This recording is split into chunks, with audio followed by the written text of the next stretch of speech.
Merci Alexandre d'avoir commencé la discussion. Si jamais vous voulez vous présenter dans le chat, n'hésitez pas.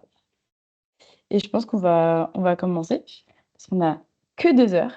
Donc bonjour à toutes et à tous. Merci de nous rejoindre. Je pense qu'il y a des gens qui vont venir au fur et à mesure. Donc merci d'avoir rejoint pour ce forum REH qui portera donc sur les parallèles pour la transition écologique entre les humanitaires et les scientifiques. Euh, Au début, on avait choisi ce sujet parce que on trouvait qu'il y avait quand même beaucoup de parallèles dans la transition de ces deux domaines, notamment la posture d'intervention sur le terrain dans plein de contextes différents, la posture un peu de neutralité qu'il faut avoir. Et récemment, avec les attaques qu'il y a eu contre le monde humanitaire et contre le monde des scientifiques, notamment aux États-Unis, on s'est dit que c'était d'autant plus pertinent de parler de ça aujourd'hui. Du coup, avant de rentrer dans les discussions, je vais vous présenter rapidement l'agenda du jour.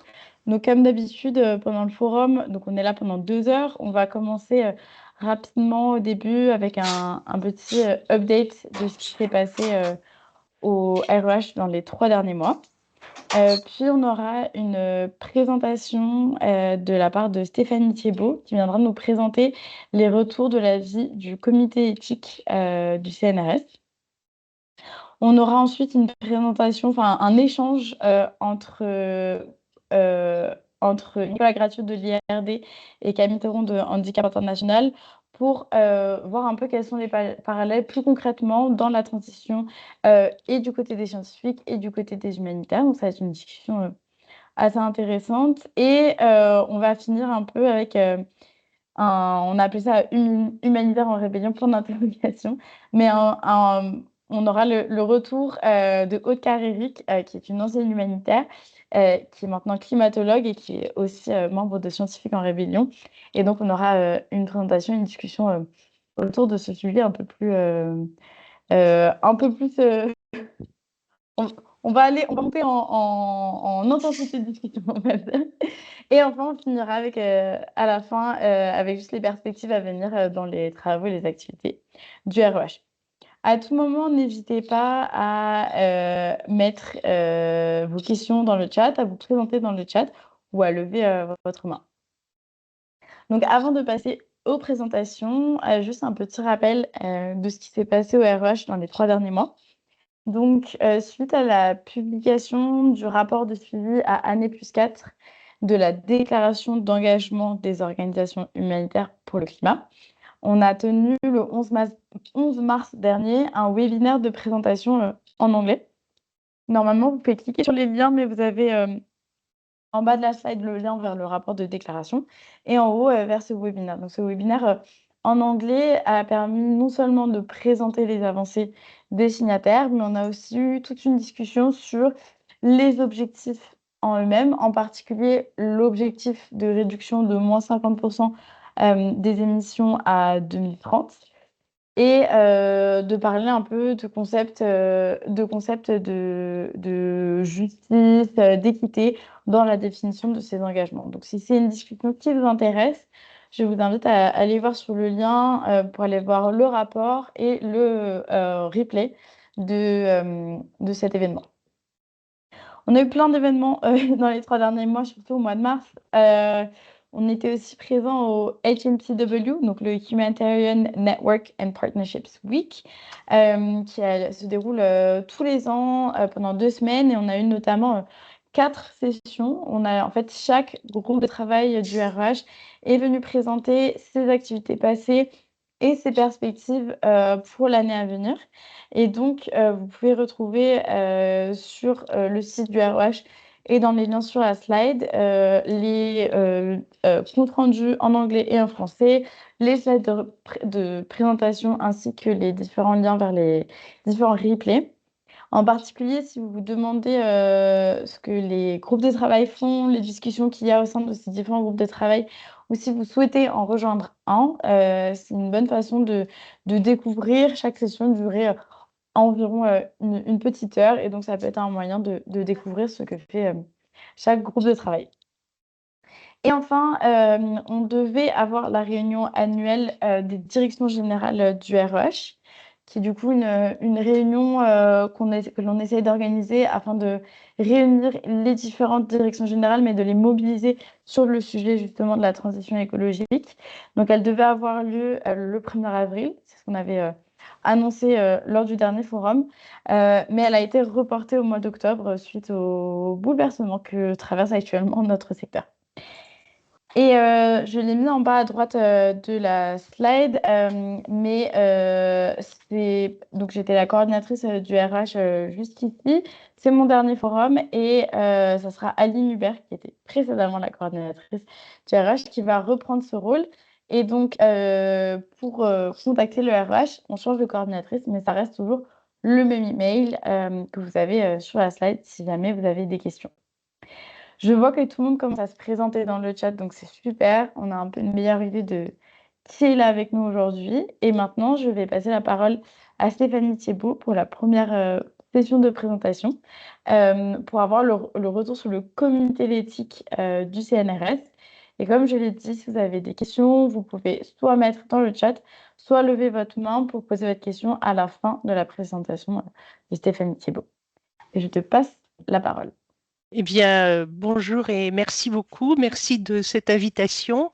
Donc, je me présente. Donc, Stéphanie Thiebaud, je suis la directrice de recherche au CNRS. J'ai été précédemment, pendant une dizaine d'années, directrice de l'Institut Écologie et Environnement du CNRS. Et depuis 4 ans, je fais partie du comité d'éthique du CNRS. Donc, la présentation que je vous fais aujourd'hui est au nom du comité d'éthique et concerne donc l'intégration des enjeux environnementaux à la conduite de la recherche, qui est une responsabilité éthique. Donc, je vous dis aussi d'où je me place. Je fais partie du comité d'éthique. Donc, ce que je vous présente, et après, si on a le temps, je présenterai quelques cas particuliers pour les laboratoires, par exemple, c'est effectivement la réflexion et l'avis du comité d'éthique. On va passer à la première slide, s'il te plaît. Voilà, donc intégrer les enjeux environnementaux à la conduite de la recherche, une responsabilité éthique. Cet avis date de décembre 2022. Vous pouvez le trouver sur le site du comité d'éthique du CNRS. Vous tapez comité d'éthique CNRS et vous avez tous les avis. Là, c'est l'avis 43. Il fait une 45 pages à peu près. Donc, je vais vous en résumer les principales lignes. Donc, les messages, c'est vraiment le respect de l'environnement est une dimension de l'éthique de la recherche. Ça, c'était extrêmement important pour nous. La responsabilité environnementale de la recherche est à comprendre au sens très large, que cela concerne les sujets, mais aussi les méthodes, les pratiques de la recherche. La responsabilité environnementale de la recherche doit faire aussi l'objet d'un débat interne, c'est-à-dire qu'il faut non seulement se poser des questions soi-même en tant que chercheur ou personnel de recherche, mais aussi avec les autres personnes du laboratoire et les gens avec lesquels on travaille. Et aussi, des outils et des méthodologies sont nécessaires pour identifier les impacts de la recherche sur l'environnement et les leviers d'action. Dans la slide suivante, je vous présente en fait d'abord la méthode qui a été suivie. Nous avons, en tant que comité d'éthique, eu ce qu'on appelle une saisine du président directeur général du CNRS, Antoine Petit, en décembre 2021. Donc, pour écrire cet avis, nous avons eu de nombreux débats en séance plénière. Il y a eu la constitution d'un groupe de travail ad hoc dont le rapporteur est Olivier Leclerc, qui est philosophe, avec parmi les membres Philippe Askenazi, qui est économiste, Étienne Bustaret, qui est physicien, Henri Carayol, qui est mathématicien, Éric Guillardy, qui lui est climatologue, Magali Jacquier, qui est biologiste, donc Olivier Leclerc, Christine Noiville, qui est une juriste présidente du COMETS, et moi-même. Pour travailler, nous avons écouté en séance plénière et en groupe de travail plusieurs auditions, et donc cet avis a été adopté le 5 décembre 2022, et ce COMETS est une instance indépendante, même si c'est le comité d'éthique du CNRS, mais les conclusions qui sont là n'engagent que le COMETS. La suivante, s'il vous plaît. Donc, les motivations de la saisine de la part du président du CNRS, pourquoi est-ce qu'on a été saisi de cette réflexion? Eh ben, tout simplement parce que de plus en plus, le monde de la recherche s'interroge sur les défis environnementaux, c'est-à-dire comment participer à l'effort de réduction des GES, comment le bilan carbone du CNRS et le plan de transition du bas carbone, comment aider, et donc aussi parce que le président directeur général du CNRS avait été interpellé par un certain nombre de collectifs de chercheurs, que ce soit Labo 1.5 ou d'autres.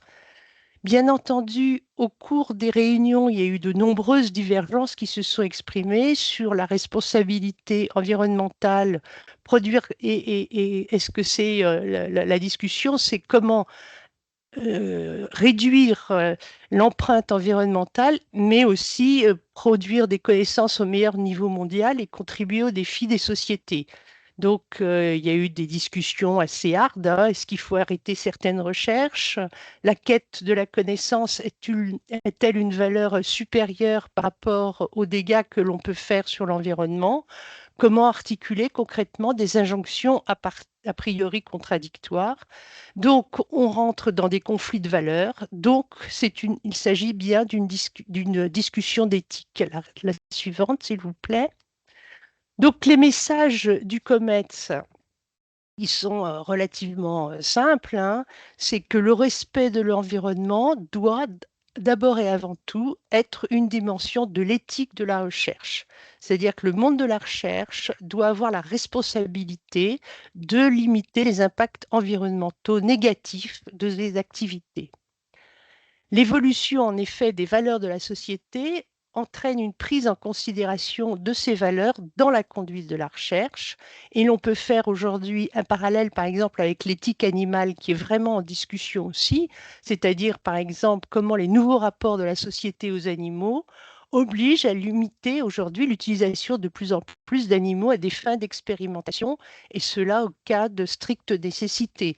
Ce qui, il y a une dizaine d'années, paraissait complètement aberrant, c'est-à-dire ne pas utiliser les animaux, aujourd'hui ne se fait de moins en moins parce qu'on est obligé de trouver autre chose, d'autres façons de faire. Et aussi, c'est poussé par la société qu'on en arrive là. Et donc, pour l'empreinte que laisse la recherche sur l'environnement, on doit être aussi dans cette même position de pensée. Deuxième message sur la suivante, la responsabilité donc de la recherche doit aussi s'entendre et se comprendre au sens très large.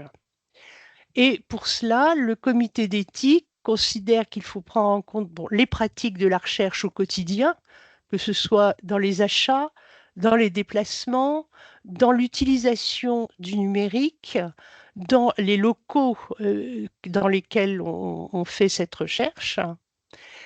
Quelque chose qui a beaucoup interrogé aussi, c'était sur l'impact négatif ou positif à court, moyen et long terme de la recherche, c'est-à-dire que est-ce que dans les discussions, un sujet de recherche, une recherche qui à court terme ou moyen terme a des impacts négatifs, doit être soutenue parce qu'on sait qu'à long terme, elle aura un impact positif. Donc là aussi, on retombe dans les discussions concernant le choix des thématiques de recherche et les moyens pour les mener. Et puis, bien entendu, le chercheur est un chercheur, mais c'est aussi un citoyen. Donc, il a à ce titre une responsabilité sociale vis-à-vis des attentes de plus en plus pressantes aussi de la société civile. Donc, pour tous les personnels de la recherche, il s'agit vraiment de s'interroger sur la façon dont maximiser les impacts positifs de la recherche et en minimisant ses impacts négatifs sur l'environnement. Donc, vous voyez bien que on va passer l'autre, voilà, que la responsabilité environnementale de la recherche est quelque chose qui doit faire l'objet d'un débat interne. Débat interne qui permet de partager les bonnes pratiques, articuler frugalité et exigences administratives. C'est pas toujours évident, hein, faire échanger les communautés de recherche diverses, développer des outils et des méthodologies pour identifier des leviers d'action communs et éprouvés, évaluer toujours au cas par cas en tenant compte des impacts négatifs et positifs potentiels, Et le souhait du COMET, c'était vraiment de développer une culture de l'impact environnemental chez les acteurs de la recherche. Alors ça, il faut vraiment, c'est toujours au cas par cas, parce que on peut toujours dire il faut restreindre ses déplacements, par exemple en avion, parce que c'est le cas des transports est toujours pris comme mais quand vous êtes archéologue et que vous travaillez en Afrique, en Amérique ou en Afrique du Sud, vous allez, enfin voilà, il y a des choses il faut pas rester. En revanche, les personnes qui vont 10 fois, comme on a vu dans certains laboratoires, prendre l'avion pour aller sur un site, peut-être qu'il peut faire il est resté un petit peu plus longtemps et faire un petit peu moins. Voilà, c'est vraiment au cas par cas comment améliorer et comment avoir une vraie culture de l'impact environnemental et ne pas juger en global tout de suite, quoi. Donc les recommandations du COMETS, c'est vraiment reconnaître d'abord que la prise en compte de l'environnement fait partie vraiment intégrante donc, de l'éthique de la recherche. Non seulement on considère les empreintes des pratiques, mais aussi l'impact, qu'il soit négatif ou positif, et ça va avoir aussi effectivement une conséquence sur le choix des sujets de recherche. Et ça, c'est quelque chose qui, au niveau du comité d'éthique, a fait vraiment beaucoup débat. Multiplier aussi les espaces de discussion permettant de débattre de cette responsabilité, que ce soit au sein des laboratoires, parce qu'aujourd'hui, dans la quasi-totalité maintenant des laboratoires de recherche, on dote de référents pour le développement durable, mais aussi on demande à ce que ce soit discuté dans des enceintes plus larges. La diapo suivante, s'il vous plaît. Le COMETS demande qu'on outille le débat d'un cadre méthodologique scientifiquement solide et partagé au sein du monde de la recherche, avec un principe de mesure des impacts et évaluer l'impact environnemental toujours au cas par cas, comme je disais tout à l'heure. Et pour la mesure des impacts, le COMET se recommande un soutien des initiatives en cours. Maintenant, effectivement, le CNRS fait son bilan des gaz à effet de serre dans les laboratoires, mais aussi du CNRS et de ses instituts, on le verra tout à l'heure. Le COMET souhaite encourager les recherches qui permettent une meilleure mesure des impacts environnementaux, que ce soit les gaz à effet de serre, la pollution, les atteintes à la biodiversité, etc., et propose de développer une véritable culture de l'impact avec des formations et des écoles thématiques interdisciplinaires sur le sujet. Ensuite, dernière recommandation, à l'adresse là de la direction du CNRS, parce qu'il y a dans la vie, il y a des recommandations pour les personnels de recherche, mais bien sûr une recommandation à l'adresse de la direction, puisque c'est eux, c'est à l'appel à l'initiative du PDG du CNRS qu'il avait été demandé de rendre cet avis.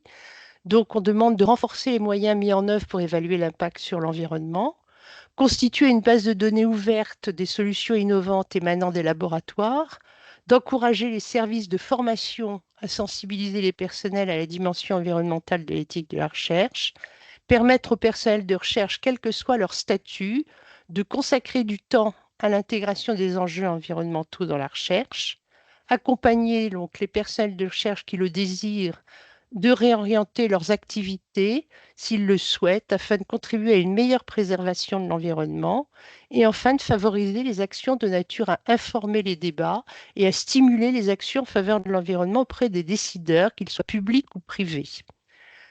Cinquième et dernière recommandation, le COMETS encourage donc les instances chargées de la programmation et du financement de la recherche, les instances chargées de l'évaluation des personnels de recherche, donc les instances aussi du Comité national de la recherche scientifique, d'établir, et ceux qui doivent établir aussi la prospective dans leur domaine de recherche. Le Comité national, je rappelle, c'est le Comité national de la recherche, mais aussi ce sont les conseils scientifiques d'instituts, voire le conseil scientifique du CNRS, à mener une réflexion sur la manière de mieux prendre en compte l'impact environnemental de la recherche dans le cadre de leur action.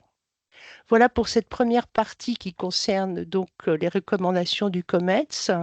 Et donc très rapidement, pour ne pas perdre de temps, je vais vous passer sur effectivement ce qu'on appelle nous les recommandations pour la sobriété environnementale des laboratoires, puisque, comme je le disais tout à l'heure, dans les laboratoires aujourd'hui, il y a un référent généralement développement durable.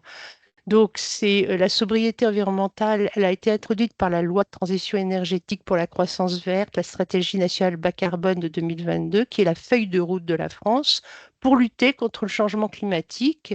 Et donc, ça donne des orientations à mettre en œuvre dans tous les secteurs d'activité. Ça définit une espèce de trajectoire de réduction des gaz à effet de serre jusqu'à 2050. On sait très bien qu'on ne va pas le tenir, mais ce n'est pas parce qu'on le sait que on ne va pas le tenir, qu'il ne faut pas le faire. Limiter le réchauffement climatique à un 5 degrés d'ici 2100, nous savons que nous les avons largement déjà dépassés. Donc voilà, tout ça est assez utopique, hein, mais ce n'est pas parce que on les a dépassés qu'il faut quand même ne pas lutter. Donc la suivante, s'il vous plaît. Donc juste parce que le CNRS, donc le bilan du CNRS, je vous le rappelle, sur les gaz à effet de serre, a montré qu'en fait, ce qui était le plus dépensant en gaz à effet de serre étaient les achats, 73%, hein, avec d'une part le matériel et l'instrumentation des laboratoires, les équipements informatiques et ce qu'on appelle les achats non immobilisés. Finalement, contrairement à ce qu'on pensait, l'émission, c'est pas, enfin, c'est pas énorme. Si, c'est énorme, mais c'est moins que ce qu'on pensait. Les déplacements domicile-travail, les consommations des bâtiments, les bâtiments inutilisés. Donc, sur la consommation des bâtiments, c'est l'électricité et le gaz. Les déplacements domicile-travail, c'est 5 millions de kilomètres par semaine avec la voiture qui représente 87%. Et les missions, c'est 60 millions de kilomètres en train, 300 millions de kilomètres en avion. Et l'avion, effectivement, représente 91% des gaz à effet de serre donc, dans les transports et des missions. Donc, les émissions des activités du CNRS, c'est environ 14 tonnes équivalent carbone par an et par agent. Je vous rappelle que normalement, on devrait être à 4, voire 2 tonnes par personne. Donc, il y a encore du travail. Mais comme je vous le disais, c'est surtout les achats et puis évidemment l'émission. Donc, les achats, c'est acheter mieux, c'est-à-dire intégrer les dimensions environnementales et sociales dans toutes les étapes du processus d'achat et acheter moins en développant d'une part l'économie circulaire et puis bon, faire attention aux achats de toutes sortes. On n'est pas toujours obligé d'avoir effectivement euh, le dernier PC ou le dernier smartphone éventuellement, ou voire même la dernière grosse machine. Voilà. Donc, pour ça, c'est bien de dire, mais comment on fait? Donc, le CNRS est doté d'un groupement d'achat de matériel informatique pour l'enseignement supérieur et la recherche avec le marché Matinfo, qui a permis d'imposer une durée de garantie de base du matériel à 5 ans, ainsi que des écolabels. La création d'une bourse nationale du matériel qui a été ouverte pour faciliter la cession ou le don d'équipements entre unités parce que quelquefois le départ d'un chercheur correspond à l'abandon d'un matériel, autant que ça serve, et dans les laboratoires, autant que se peut, une mutualisation et un regroupement des achats pour réduire notamment, par exemple, les livraisons.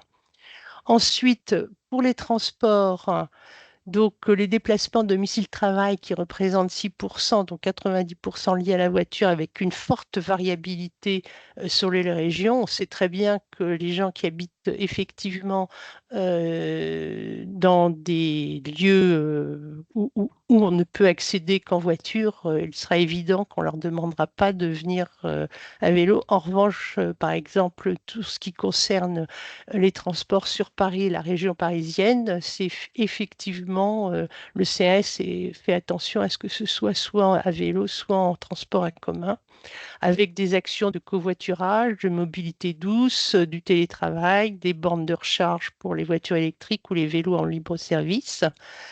Pour les déplacements professionnels, donc essayer de localiser les événements dans des sites accessibles en train, en transport en commun, faire attention par exemple que des réunions ou des colloques ne commencent pas avant 10 heures du matin, tout simplement pour éviter aux gens soit de venir en avion quand on est en France par exemple, ou de passer une nuit d'hôtel supplémentaire, hein, Et vous connaissez maintenant, pour la plupart d'entre vous, enfin maintenant en tant que chercheur, l'obligation de prendre le train pour les trajets de moins de 4 heures.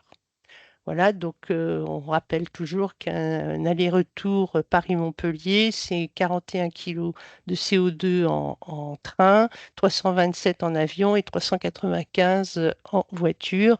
Mais évidemment, si on est 7 dans la voiture, c'est moins. Donc la suivante, le numérique. Donc bon, bah, les histoires de spam, de messages sans pièce jointe, les emails que on retransmet à 50 personnes, etc. Ça devient effectivement important. Donc les actions, se désabonner des newsletters inutiles, fréquemment vider sa corbeille et archiver ses mails sur son ordinateur pour limiter les stockages, installer des anti-spam et compresser ses pièces jointes parce que ça devient très rapidement énorme, effectivement. Et je crois que c'est terminé à la fin. Je ne sais plus ce qu'il y a. Ah oui, donc ça, c'est juste pour vous rappeler, au niveau national, voilà, c'est les services publics, ce petit dessin qui reprend un petit peu tout ce que je vous ai dit et je vous remercie de votre attention. Un grand merci, c'est vraiment, je pense qu'il y a pas mal de problématiques qui font écho aux problématiques que les ONG peuvent rencontrer aussi. Et donc, je trouvais ça intéressant aussi d'avoir un peu des directives différenciées selon les différents endroits. Donc, c'était assez intéressant. Alors, moi, j'ai des questions, mais il y a déjà des questions aussi dans le chat. Donc, je vais juste commencer avec la deuxième question de Frédéric, parce que c'est assez rapide, juste pour savoir combien de personnes travaillent pour le CNRS. Alors, le CNRS, si je ne me trompe pas, c'est 34 000 personnes. Et après, merci beaucoup. Et la deuxième question de Frédéric, c'était est-ce que ça serait possible d'avoir une définition de ce qui est inclus dans le mot environnement? Car il croit comprendre que les animaux n'en seraient pas inclus, puisqu'il y a eu un parallèle fait avec l'éthique animale, mais possiblement leur habitat. Ou est-ce que c'est juste les émissions de gaz à effet de serre? Donc, qu'est-ce qui est inclus dans le terme environnement pour le comité Ah, mais éthique? tout est inclus. Donc, j'ai fait un parallèle parce qu'il y a une réflexion sur les animaux de laboratoire, mais ça, c'est autre chose. Mais il est bien évident que là, on parlait sur l'environnement, absolument tout est inclus, oui, oui. En fait, plutôt que, c'est comme changement climatique, nous, on préfère parler de changement global comprenant bien évidemment, je sais pas, vous m'entendez ou pas? Oui, Bon, parce que comme tout est bloqué, bien évidemment, le changement climatique, l'anthropisation des milieux, l'artificialisation des sols, tout ce que la perte de biodiversité, etc., etc. Et donc, perte de biodiversité, les animaux, qu'ils soient terrestres ou marins, sont contenus aussi.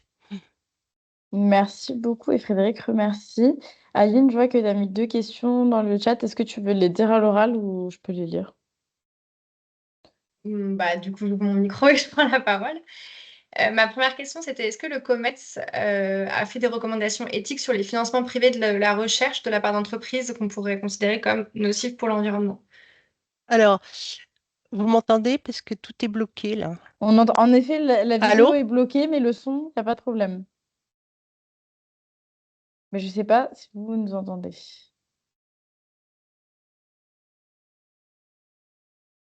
On a peut-être perdu Stéphanie.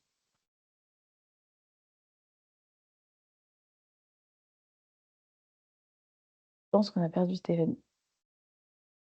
On va juste attendre une petite minute pour voir si elle peut se connecter, déconnecter.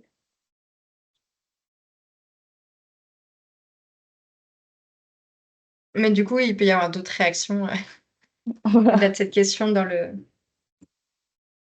auprès d'autres personnes. Moi, je trouve que ça fait pas mal écho, en tout cas sur la deuxième partie de la présentation sur la sobriété environnementale. Dans les labos, on retrouve un certain nombre de points communs avec le secteur des ONG.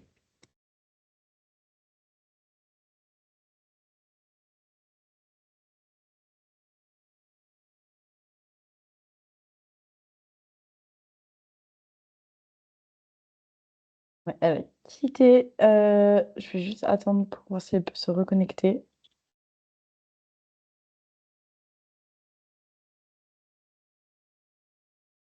Je profite de la petite pause pour vérifier que vous m'entendez bien. Très bien.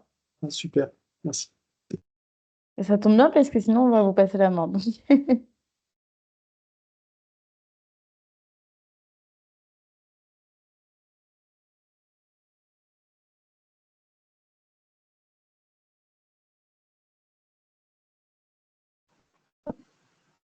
Je me permets d'intervenir. Je peux peut-être apporter quelques éléments. Alors même si j'ai pas du tout fait partie de la rédaction du Comet, et Peut-être que je Aude, suis même pas. présente-toi juste en un mot, présente-toi pour les personnes qui ne connaissent pas. Oui, effectivement. Donc Aude Carrérec, moi je suis chercheuse en sciences du climat, mais par contre je suis en postdoc. Enfin, j'étais en postdoc à Barcelone, donc je suis pas une agente CNRS, mais je suis plus ou moins au courant de leur avis éthique là, du Comet. Et donc pour répondre à ta question, Aline, non, je pense pas qu'ils aient pris en compte pour l'instant les sources de financement privées. Mais c'est quelque chose qui est sur le tapis, qui est vraiment un sujet que les parties de la communauté scientifique, en tout cas, regardent de plus en plus, parce qu'il y a des conflits d'intérêts en plus énormes au-delà de la partie éthique, de savoir ce qu'il en est d'utiliser des financements privés, et en particulier des entreprises fossiles. Et pour la dernière question sur les objectifs quantifiés sur le bilan carbone, alors de ce que je sais, je ne crois pas que le CNRS en tant que tel a au-delà des objectifs de l'accord de Paris finalement, et des diminutions d'émissions de CO2 qui sont ancrées dans les lois européennes et françaises. Donc au-delà de ça, des objectifs plus ciblés vont se faire par le labo 1.5, par les différents exercices de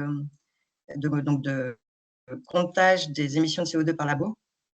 Et chaque labo ensuite va déterminer quel genre d'actions ils peuvent mettre en place, et des restrictions par type d'usage également. Et donc, c'est plus quelque chose qui est fait au niveau local de chaque labo pour l'instant. Ça répond un petit peu aux questions en attendant. merci, Aude.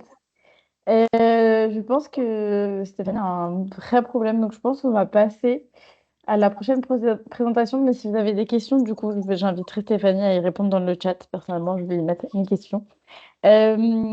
Mais du coup, je vais passer la main pour pas qu'en fait on coupe en plein milieu de votre discussion. Mais du coup, je vais passer la main à donc Nicolas qui a testé son micro et à donc Nicolas Gratio de l'IRD et Camille Théron de Handicap International, pardon, pour du coup une discussion justement sur ces parallèles de transition écologique chez les scientifiques et plutôt chez les humanitaires. Donc, je vous passe la main. Et peut-être que j'arrête de partager mon écran, non? Puisque c'est une discussion. Comme tu veux, oui, en effet, on n'avait pas préparé de slide, puisque l'idée c'était vraiment d'avoir un échange avec Nicolas et donc avec qui on a par ailleurs travaillé sur ces sujets tous les deux précédemment. Et donc moi, je suis responsable environnement, ce que tu viens de dire, chez Handicap International. Euh, et donc, en réfléchissant un peu à ce qu'on allait pouvoir vous raconter pour essayer de cadrer un peu cette discussion, euh, on a identifié un peu quatre thématiques que je voulais mentionner avant qu'on aborde chacune d'entre elles. C'est les quatre parmi tout un tas de thématiques, puisque quand on a fait la petite réunion de préparation, au final, on a discuté pendant plus d'une heure sur le sujet, on ne nous arrêtait plus et donc on essaye de se restreindre aujourd'hui. Et donc l'idée, c'était de vous parler un peu des parallèles et donc ressemblances et ou différences entre les laboratoires de recherche ou la recherche en général et les ONG. En termes de lancement de dynamique, donc premier thème, les deuxièmes, quelques clés de succès, enfin, ce qu'on a identifié qui nous ont permis de lancer les choses. Un troisième thème, la relation avec le Sud global, donc comment nos différentes organisations gèrent enfin, les différences entre nos organisations Nord et Sud et une partie sensibilisation, action, puisque c'est un peu sur ça qu'on s'était retrouvé avec Nicolas au départ et donc c'est intéressant d'en faire. Donc, je laisse Nicolas si tu veux te présenter en deux mots et puis après on peut lancer direct sur la dynamique, le lancement de la dynamique. Ouais, très bien. Bonjour à toutes et tous. Donc, Nicolas Gracio, moi, je suis directeur de recherche à l'Institut de recherche pour le développement. Donc, c'est un institut, on parlait du CNRS et de ses 34 000 agents. Au niveau de l'IRD, on est plutôt 2200 agents, avec la spécificité de travailler exclusivement sur des champs de recherche en général appliqués, c'est la science des solations, et en lien avec la zone intertropicale, qui concerne tout de même 6 milliards d'habitants. Voilà un petit peu le canevas. Pour ma part, j'ai travaillé beaucoup sur la dynamique littorale, avec les problématiques de vulnérabilité en lien aux dynamiques des rivières, de l'érosion, de la pollution. Et les dernières années, c'était sur l'érosion et la vulnérabilité du delta du Mékong. Et par ailleurs, en lien à cette question forte de comment mettre en œuvre des stratégies de minimisation de l'empreinte environnementale, depuis 5 ans maintenant, j'ai participé au développement d'un outil atelier participatif qui s'appelle Mater, Mater en 180 minutes, et sur lequel on a trouvé finalement des points d'interaction avec Camille pour aborder ces questions et créer des éléments de dialogue et de scénarisation. Voilà. Ouais, bah du coup, donc pour lancer la discussion, comme je disais, on a essayé de faire un petit peu, enfin, c'est pas si vraiment chronologique, mais sur un premier point, le lancement de la dynamique dans nos deux secteurs, on va dire, de manière un peu générale. Euh, on, on s'est rendu compte que globalement, il y avait quand même des similitudes de côté et qui reprennent un peu hein, ce qui a été déjà mentionné dans l'intervention juste avant. Côté ONG, enfin, je ne sais pas si on a identifié dès le départ que c'était un enjeu éthique, mais en tout cas, la dynamique de réduction ou d'impératif de réduction de notre empreinte et la dynamique de travail sur notre empreinte environnementale, elle est partie d'une réalisation, en tout cas morale, en lien avec le cœur de mandat des ONG de solidarité internationale et notamment l'impératif enfin, ce qu'on appelle le ne pas nuire, donc de s'assurer que par notre action, en voulant améliorer les choses, on ne crée pas de situations qui amèneraient plus tard, peut-être, ou en parallèle ailleurs, à des conséquences négatives. Et en fait, c'est vraiment l'extension de ce principe-là à l'environnement dans un sens très large qui a amené à la réalisation que bah, du coup, les ONG participaient finalement à au changement climatique de par leurs activités et leurs émissions. Et donc, ça a amené à des chartes d'engagement donc, qui ont été soit portées au niveau du CICR très largement, soit du coup au sein du REH avec un plus petit groupe d'ONG, mais des engagements un peu plus forts et marqués, et du coup qui nous a amené sur la dynamique on a commencé par le calcul de notre empreinte pour ensuite proposer des actions, donc ce qui rejoint un peu, vraiment beaucoup de parallèles avec ce qui a été dit juste avant. Et du coup, Nicolas, je te laisse.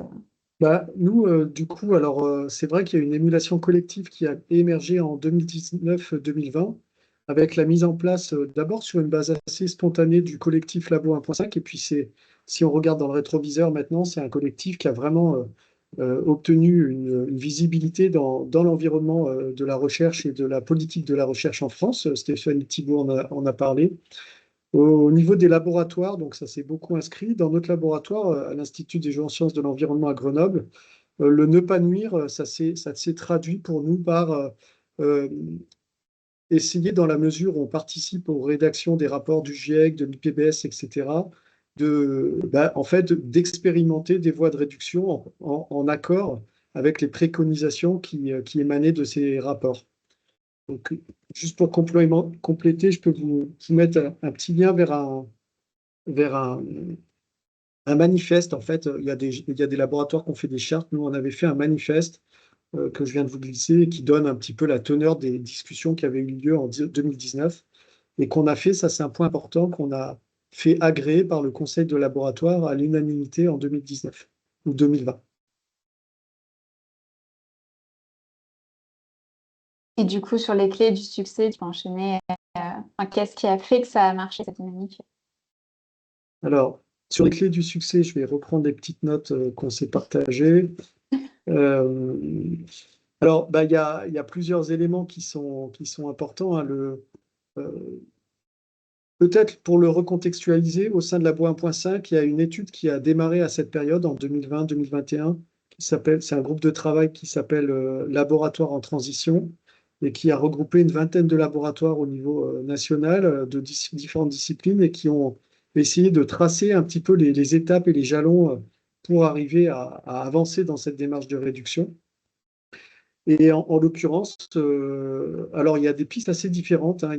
Sur le prisme du carbone, qui est un prisme des fois considéré comme réducteur, évidemment, puisque là, on se focalise que sur les émissions de gaz à effet de serre et on néglige en quelque sorte les champs des limites planétaires ou les éléments autour de l'érosion de la biodiversité, etc. En y regardant d'un peu plus près, la comptabilité carbone, elle a quand même un avantage assez conséquent, qui est de permettre de rationaliser, quantifier les données, et de ce fait, un peu comme l'argent, de créer un dispositif de dialogue entre les personnes, un dialogue objectivé en quelque sorte, alors très quantitatif mais objectivé. Et en l'occurrence, on s'est rendu compte dans nos secteurs, c'est peut-être pas vrai dans le monde de l'entreprise, mais dans nos secteurs de la recherche, le monde académique, à chaque fois qu'on fait des mises en situation pour minimiser l'empreinte carbone des activités, ça se traduisait plutôt par des mesures de sobriété que par des mesures technosolutionnistes, si bien qu'en réalité, ces éléments, ils ont des effets favorables sur l'ensemble des autres limites planétaires.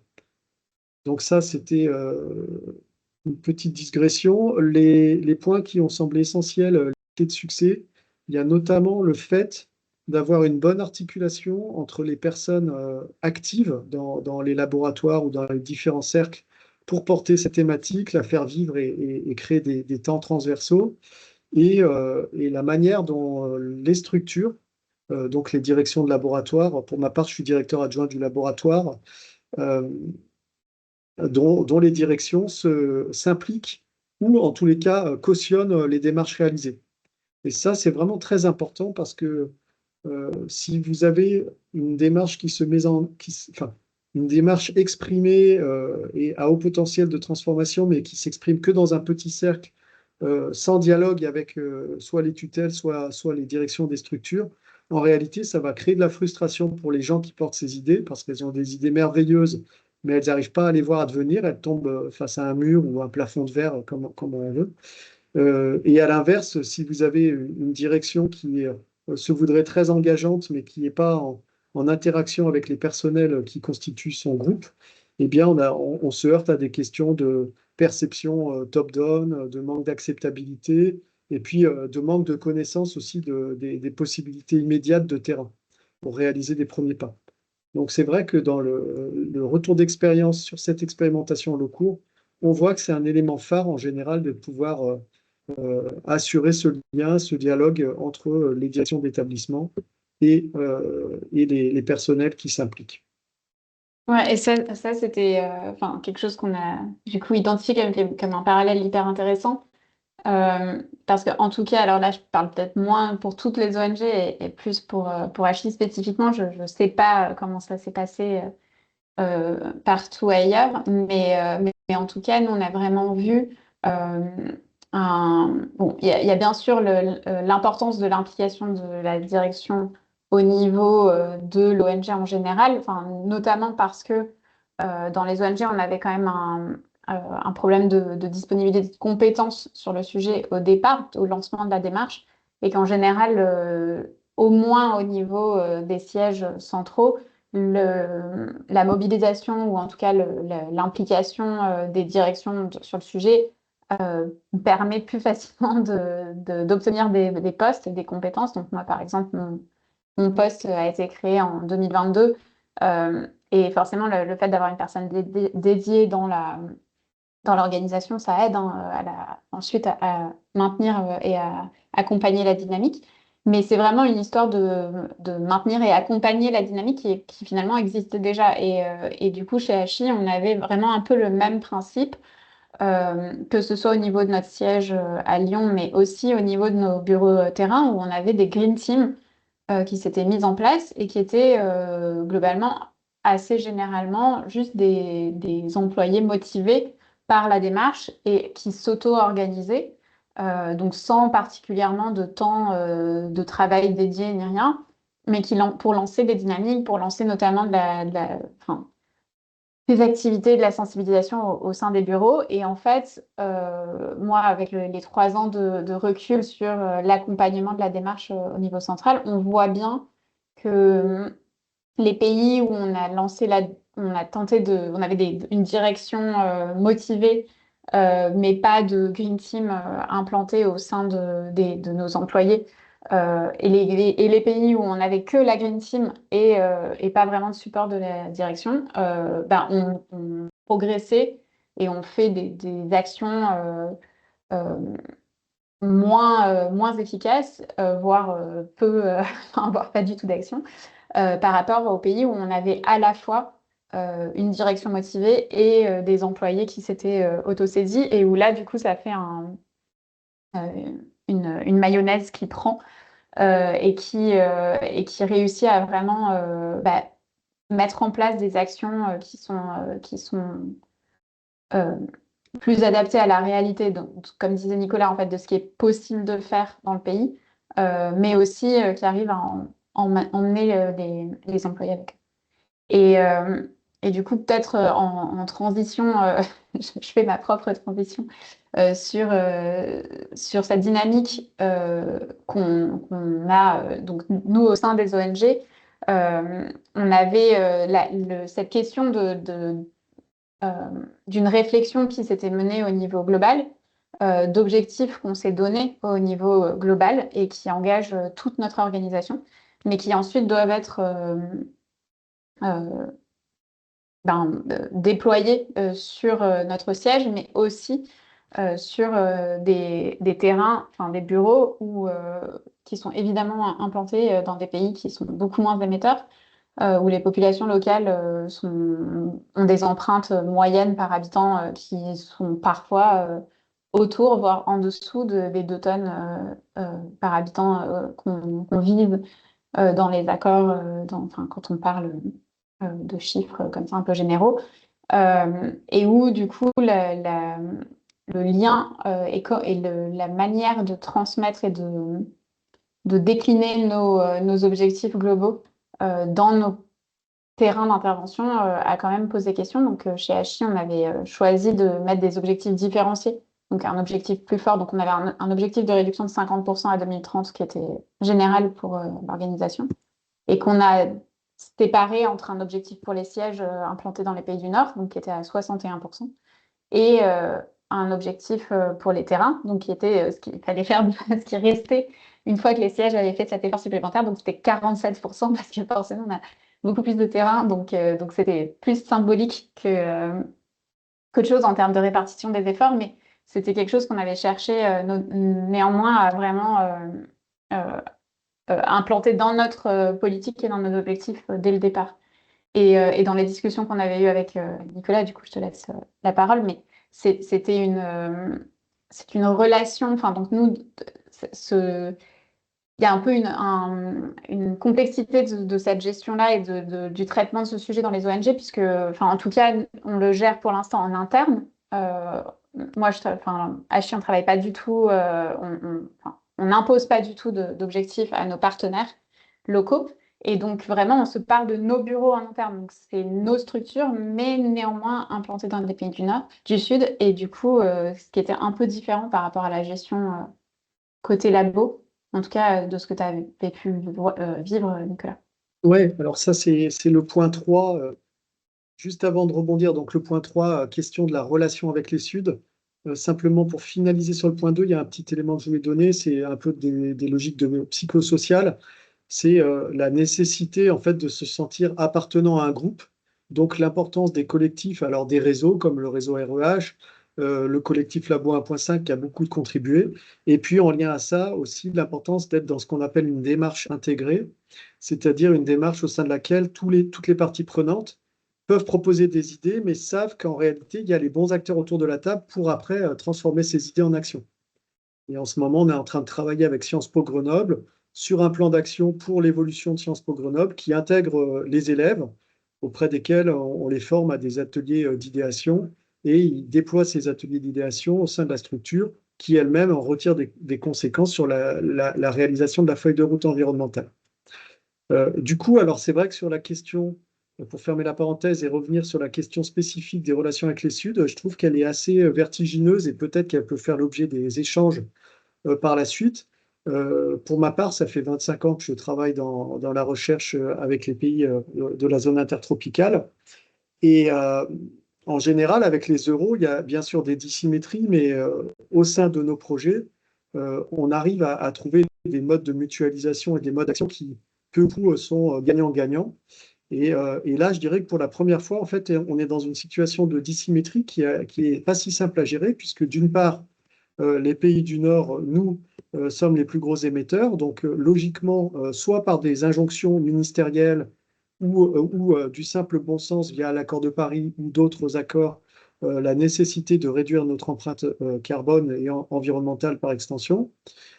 Mais d'autre part, de bien réfléchir à la manière dont c'est réalisé dans une relation partenariale pour que cette réduction ne vienne pas ni pénaliser outre mesure les activités partenariales que l'on mène, ni peser en termes d'efforts sur les pays. Alors, il y a toute une gradation de pays dans les Suds globaux, hein. Il y a aussi des pays qui sont très émergés.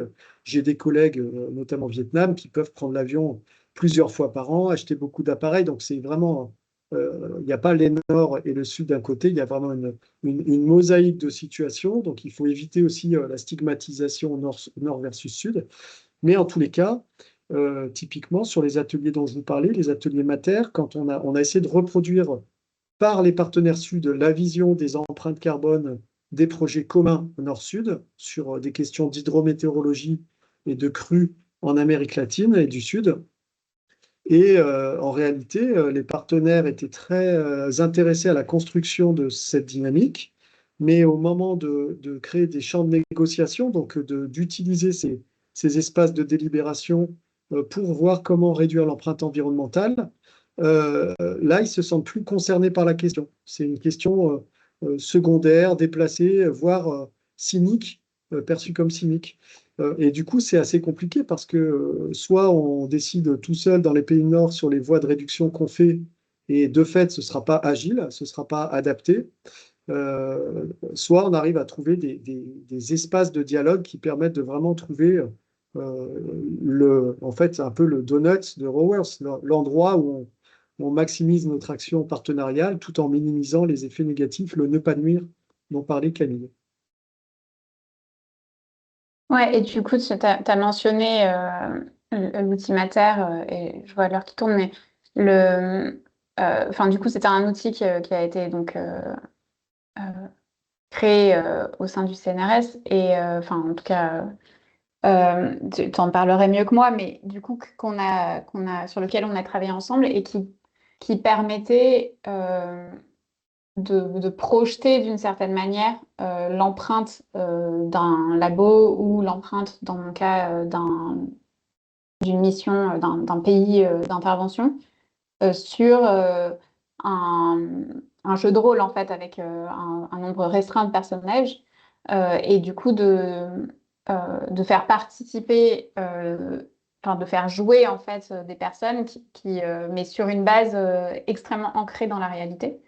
Et moi, c'est quelque chose que j'ai vraiment, donc du coup, sur lequel on a travaillé chez Hachi, parce que tous nos outils donc du coup, on avait atterri avec Nicolas sur des outils de sensibilisation action, puisque du coup, il y a des outils de sensibilisation qu'on connaît, type la fresque du climat, qui se contentent d'apporter finalement une connaissance sur les dynamiques. Mais pour aller ensuite, toute la partie et comment on passe à l'action, elle est vraiment très dépendante du groupe lui-même. Il y a pas, c'est pas c'est pas inclus dans l'outil. Et les outils qui existaient, un peu de passage à l'action, ils étaient très basés sur les pays du Nord, hein, ce qui est une fois de plus logique. Mais du coup, moi, il nous manquait quelque chose pour aller discuter avec nos terrains. Et quelque chose qui soit centré sur les émissions liées à l'activité professionnelle au sein de Handicap International, dans nos manières de mettre en place nos missions, mais aussi dans notre manière de travailler dans nos bureaux, etc. Et du coup, cet outil Mater qu'on a donc adapté pour nos missions a été vraiment, pour moi, un outil justement pour permettre de dépasser ces difficultés d'échange avec des personnes qui n'étaient pas des partenaires, qui étaient des employés, donc forcément une relation différente. Mais où du coup, ça permettait on avait toutes ces discussions de justice climatique, de qui doit faire les efforts, etc. Mais une fois qu'on replaçait aussi sur une table de jeu, d'une certaine manière, les émissions du pays, et ben, du coup, on voit apparaître des possibilités d'action qui sont accessibles, y compris dans les pays en place, et où du coup, ça permet aussi de dépasser le côté, finalement, c'est pas forcément à nous, personnes humanitaires travaillant dans un pays déjà compliqué, c'est pas forcément à nous de faire un effort, mais en fait, une fois qu'on voit d'où viennent les émissions du fonctionnement de la structure de l'ONG dans ce pays-là, on voit apparaître des possibilités d'action. Et en fait, ça a amené assez naturellement les personnes, les employés locaux à aussi proposer leur propre plan d'action et leur propre réduction. Et donc, du coup, j'avais trouvé la dynamique vraiment hyper intéressante. Et donc, l'échange finalement d'outils et d'expériences entre le monde de la recherche et le monde d'une ONG était assez riche. Merci. Est-ce que je peux juste parce qu'on n'a pas beaucoup de temps et j'ai vu que Stéphanie s'est reconnectée, donc j'aimerais bien si on arrive à caler 5 minutes pour qu'elle puisse répondre aux questions d'avant. Mais il y a déjà pas mal de questions dans le chat pour vous. Je commence avec la dernière qui est arrivée, donc je commence à l'envers. Du coup, Céline demande sur votre partie, du coup, sur les questionnements entre Nord et Sud. Pourquoi est-ce que dans les calculs d'empreinte carbone ou environnementale des ONG internationales, on considère les transferts monétaires aux populations, qui ne sont du coup pas vus comme un complément de revenus, mais on ne compte pas l'utilisation des salaires par les équipes, qu'elles soient du Nord ou du Sud, dans les organisations. Et donc, elle voulait savoir si vous aviez des vues par-dessus une question un peu pas très facile. Ouais, alors je pense dans le bilan carbone, quand on a fait nos bilans carbone, on est parti des recommandations, il y a le GHG protocole, il y a les recommandations de l'ADEME, etc. Dans aucun de ces périmètres-là, on ne prend en compte l'utilisation du salaire par les employés de l'organisation. On prend les déplacements de domicile-travail, on prend les déjeuners des employés. Mais du coup, et donc ça se discute, hein, on peut réouvrir, mais du coup, nous, en tout cas, on n'a pas intégré cette utilisation de salaire parce que juste bêtement, ça ne faisait pas partie des recommandations de base d'un protocole. Ce serait intéressant à ouvrir, mais bon, compliqué sur la question des libertés individuelles après. Déjà que sur les déplacements de travail et les déjeuners des employés, c'est compliqué. Et après, par contre, du coup, dans la partie transfert monétaire à nos bénéficiaires, en fait, ça faisait partie, finalement, c'est un de nos modes d'action. Et donc, quand on est en train, si je prends le cas peut-être de action contre... Parce que du coup, c'est plus... non, mais en fait, on n'en fait pas beaucoup chez HI de transfert monétaire, mais une ONG qui ferait beaucoup de distributions, que ce soit des distributions alimentaires ou des distributions je sais pas, de kits hygiène dans des situations compliquées ou des distributions de vêtements ou autres. On a l'option de faire de la distribution de cash à la place. Et donc, ça a plein d'avantages, etc. Mais du coup, du point de vue de l'ONG, c'était la même démarche, en fait. C'est juste une modalité différente de réaliser la même action. Et donc, comme on intégrait l'empreinte de ce qu'on distribuait, ça aurait été étrange de ne pas intégrer l'empreinte du cash, juste sous prétexte qu'on distribue cette fois de l'argent, alors qu'on sait comment les gens vont le dépenser, puisqu'on leur donne pour une raison particulière. Après, en ce moment, il se trouve que, et ça a été un petit peu sous-entendu au départ, mais on est en train de faire, on a beaucoup de réflexions sur justement euh, la justesse, enfin la fairness, la justice et pertinence de nos objectifs de réduction, ce à quoi ils doivent s'appliquer. Et donc, par exemple, typiquement se dire, est-ce qu'on souhaite réellement réduire, enfin, est-ce que ça devrait être notre priorité, en gros, de réduire l'empreinte des choses qu'on donne directement à nos bénéficiaires, et donc dans ça, il y aurait le cash. Je laisse peut-être Nicolas. Ouais, je veux bien mais rebondir sur ce point parce que ça fera aussi écho à ce que nous a dit Stéphanie Thibault en introduction. En réalité, dans une empreinte environnementale globale des activités données, on retrouve tout un panel d'actions. Certaines d'entre elles, il y a des vrais leviers et des éléments de réduction, et d'autres sont tellement au cœur de métier que ça interroge en profondeur la réalisation, même l'essence du travail, que de les appréhender. Donc, par contre, c'est vraiment important de mon point de vue de disposer d'outils d'aide à la rationalisation de ces deux éléments, parce que sinon, l'émotion prend le pas et on n'arrive pas à quantifier les choses qu'on peut réaliser, celles qu'on ne peut pas réaliser. Je vous donne un exemple très concret pour revenir sur le domaine des déplacements. Lorsqu'on a commencé à travailler sur ce thème-là, qui n'est pas le plus important en termes d'empreinte environnementale, mais sur lequel les chercheurs ont un levier immédiat, puisqu'ils peuvent décider de ne pas faire ou de faire une mission en avion. Dans les assemblées générales des grands laboratoires, dont le mien, on est 350, quand on abordait la question de réduire le nombre de déplacements en avion, si on n'a pas un élément, et Mater peut servir à ça, avec des jetons de taille représentative des différentes émissions, où on voit la complexité et la typologie des raisons d'émission. Si on n'a pas ça, en fait, on se retrouve très vite à cliver la salle en deux, entre d'un côté des gens qui disent mais vous ne voyez pas tous les rapports et publications qu'on réalise, et en fait rien ne bouge, donc c'est à nous de montrer l'exemple, il faut vraiment qu'on réduise. Et de l'autre côté de la salle, des gens qui vont dire oui, bah, aujourd'hui on va nous demander de réduire pour une réunion à Paris à la fin de la semaine, et puis dans 3 ans je ne pourrai plus aller faire des mesures pour mes champs d'études en archéologie, par exemple.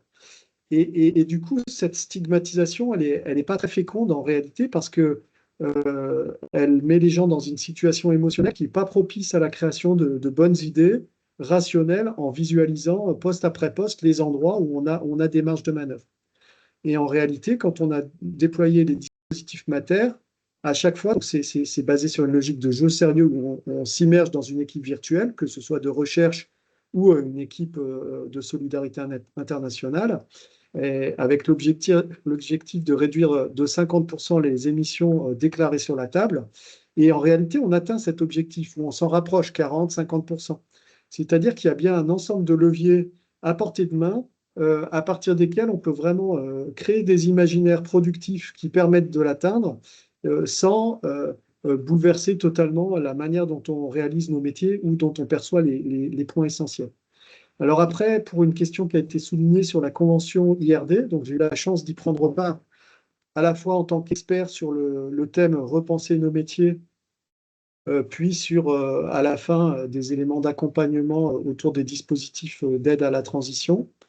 Et donc globalement, ça fonctionne comme les conventions classiques, hein, dont la convention pour le climat, qui avait été un très gros succès en termes de mise en œuvre, mais sur la démarche intégrée avait pêché au niveau de la réalisation des différentes actions proposées. Donc là, il y a eu 20 personnels hommes et 20 personnels femmes distribués non biaisés sur l'ensemble des activités de l'IRD et des pays partenaires qui ont été tirés au sort et qui ont travaillé sur un espace de 6 mois, avec beaucoup d'échanges en visio et 2 temps en présentiel, pour arriver à délimiter une quarantaine d'actions pour faire une transformation socio-écologique de nos pratiques.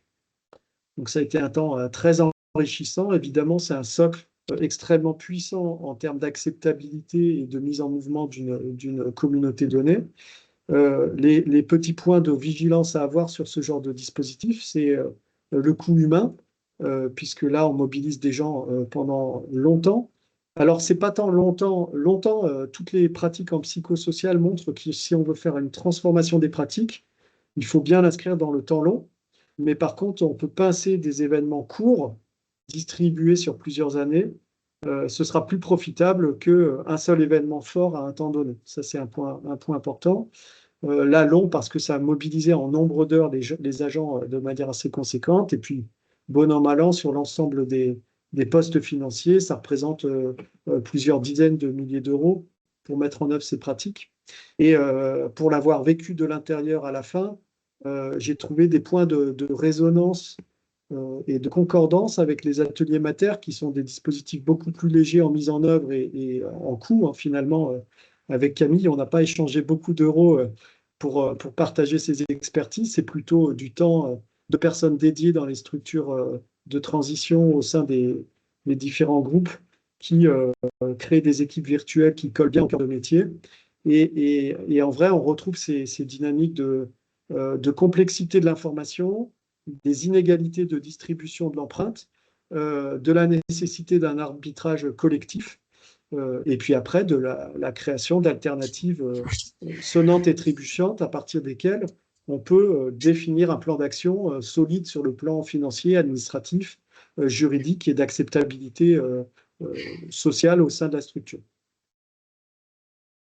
Il y a tout un débat, merci. Il y a tout un débat qui se passe dans le chat et je vais vous laisser continuer. Je voulais juste mentionner, parce que moi j'avais une question similaire et j'ai vu qu'il y avait des questions similaires dans le chat sur un peu cet aspect. Enfin, tout de suite, moi quand j'y pense, c'est que souvent, par exemple, dans l'action humanitaire, on va dire qu'on ne peut pas réduire puisque du coup c'est une mission sociale. Et j'imagine, c'est un peu ce que disait Stéphanie aussi au début sur est-ce qu'on peut conduire toutes les recherches, enfin tout ont un but. Est-ce que donc j'ai cru comprendre que c'était ce genre de discussion qui pouvait remonter aussi, que du coup tu mentionnais le fait de rationaliser un peu les discussions, de rentrer dans le concret, ça permettait un peu de pas d'étendre le débat, mais au moins de mettre une nouvelle perspective. C'est ce que j'ai cru comprendre.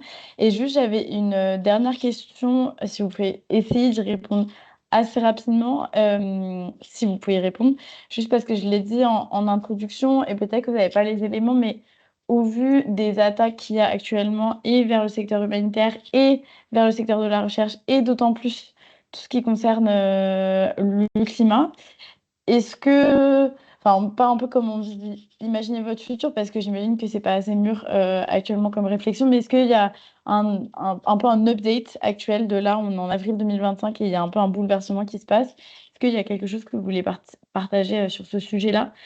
Et après, je demanderai à Stéphanie si elle est d'accord de répondre aux questions qu'on n'a pas pu répondre avant. Si vous pouvez pas, c'est pas grave. Large question. Non, je pense que j'y pensais. Enfin, moi, en un mot, ou en une phrase en tout cas, dans les facteurs de succès, au départ de notre discussion, on a parlé. Enfin, en tout cas, j'ai évoqué les compétences et la disponibilité de compétences en interne et de personnes dédiées, etc. Et clairement, c'est quelque chose qui va être, je pense, remise en cause dans un contexte beaucoup plus tendu. Une fois de plus, parce que nos organisations, en tout cas, du coup côté ONG, mais j'imagine côté recherche, c'est la même chose. Il y a un petit côté, ce qui prime, la mission première d'une ONG, c'est la mission sociale qu'elle s'est donnée, et pas la réduction de son empreinte. Et donc, dans un contexte de contraintes budgétaires très fortes, on va privilégier, sauvegarder les postes qui contribuent directement à la mission première de l'ONG et pas forcément à l'amélioration de l'empreinte environnementale. Et donc, ça risque, je pense, en tout cas, de peut-être ralentir un petit peu les dynamiques. J'espère pas les arrêter parce que je pense qu'à l'heure actuelle, au niveau mondial, nous, en tout cas, on voit une dynamique et une motivation un peu générale sur le sujet. Mais on aura moins de ressources pour le soutenir. Alors, pour ma part, je pense qu'il y a des éléments de réponse vraiment à différentes échelles. Hein.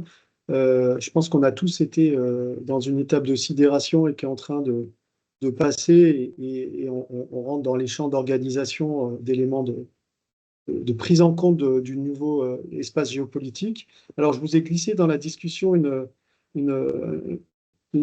un article qui a été publié il y a 2-3 ans et qui est quand même vraiment intéressant parce qu'il montrait qu'en réalité, il y a des boucles d'interaction entre les champs biophysiques et les champs sociopolitiques, dont on a longtemps pensé, au travers des grandes structures internationales comme le GIEC, l'IPBES, etc., que la transmission d'informations factuelles quantifiées par les scientifiques auprès des champs des politiques allait être un élément socle de la prise de décision et donc d'une avancée. Et en réalité, cet article montre que la multiplication des événements extrêmes qui consolide tout un champ d'inégalités perçues et réelles, eh bien, elle a enraciné aussi une logique, elle a conforté une logique de nationalisme. Et cette logique de nationalisme, en l'occurrence, elle est pour le champ du climat très contre-productive, puisque réduire l'empreinte des gaz à effet de serre à l'échelle mondiale nécessite un dialogue efficient à l'échelle mondiale entre pays. Donc on se retrouve à avoir des cercles soit vertueux, soit non vertueux, qui se mettent en mouvement et qui sont un peu anxiogènes. Pour ma part, moi j'aimerais souligner un des points qu'a mentionné Stéphanie Thibault sur le rapport du COMET, c'est notamment la capacité d'offrir au personnel de la recherche des trajectoires de transition dans leur secteur de recherche. Je pense que c'est un point très important, c'est-à-dire que quand bien même vous êtes dans une situation, dans une planète, dans un navire qui est en train de prendre une mauvaise direction, ne serait-ce que pour être aligné vous personnellement, mais aussi pour avoir une contribution générale, vous pouvez sentir la pertinence et l'importance d'aller réorienter vos recherches sur des secteurs d'aide à la transition notamment. Donc je trouve que ce point-là, il est vraiment très encourageant et il faut le conforter. Et là, on parlait du cas spécifique des crises géopolitiques, mais dans un monde qui est en polycrise, cette meilleure appropriation des espaces de dialogue entre sciences et société, comme on est en train de le faire là, entre les sciences dites dures et les sciences souples, en réalité, c'est ça qui va nous apporter aussi une certaine robustesse et une capacité à aller vraiment vers, on parlait de la science impactante, ou une science qui soit au service des sociétés et pas uniquement tournée vers la réalisation de rapports, quand bien même sont-ils parfaits, ou de publications. Voilà. Bah, merci beaucoup, merci Camille, merci Nicolas. Est-ce que Stéphanie, tu es avec nous? Oui, je suis là. Je ne sais pas si vous m'entendez parce que je suis sur mon téléphone en fait. On entend, on entend. Nicolas a offert un peu une transition parfaite. Il y avait juste quelques questions qui restaient suite à ton intervention. Et notamment, donc il y a Aude aussi qui va intervenir juste après, qui nous a donné certains éléments de réponse. Il restait deux grandes questions auxquelles on n'a pas eu des éléments de réponse. C'était notamment une question qui disait, est-ce que dans son avis éthique, le COMET se réfère au principe de responsabilité commune mais différenciée et de capacités respectives? C'est-à-dire,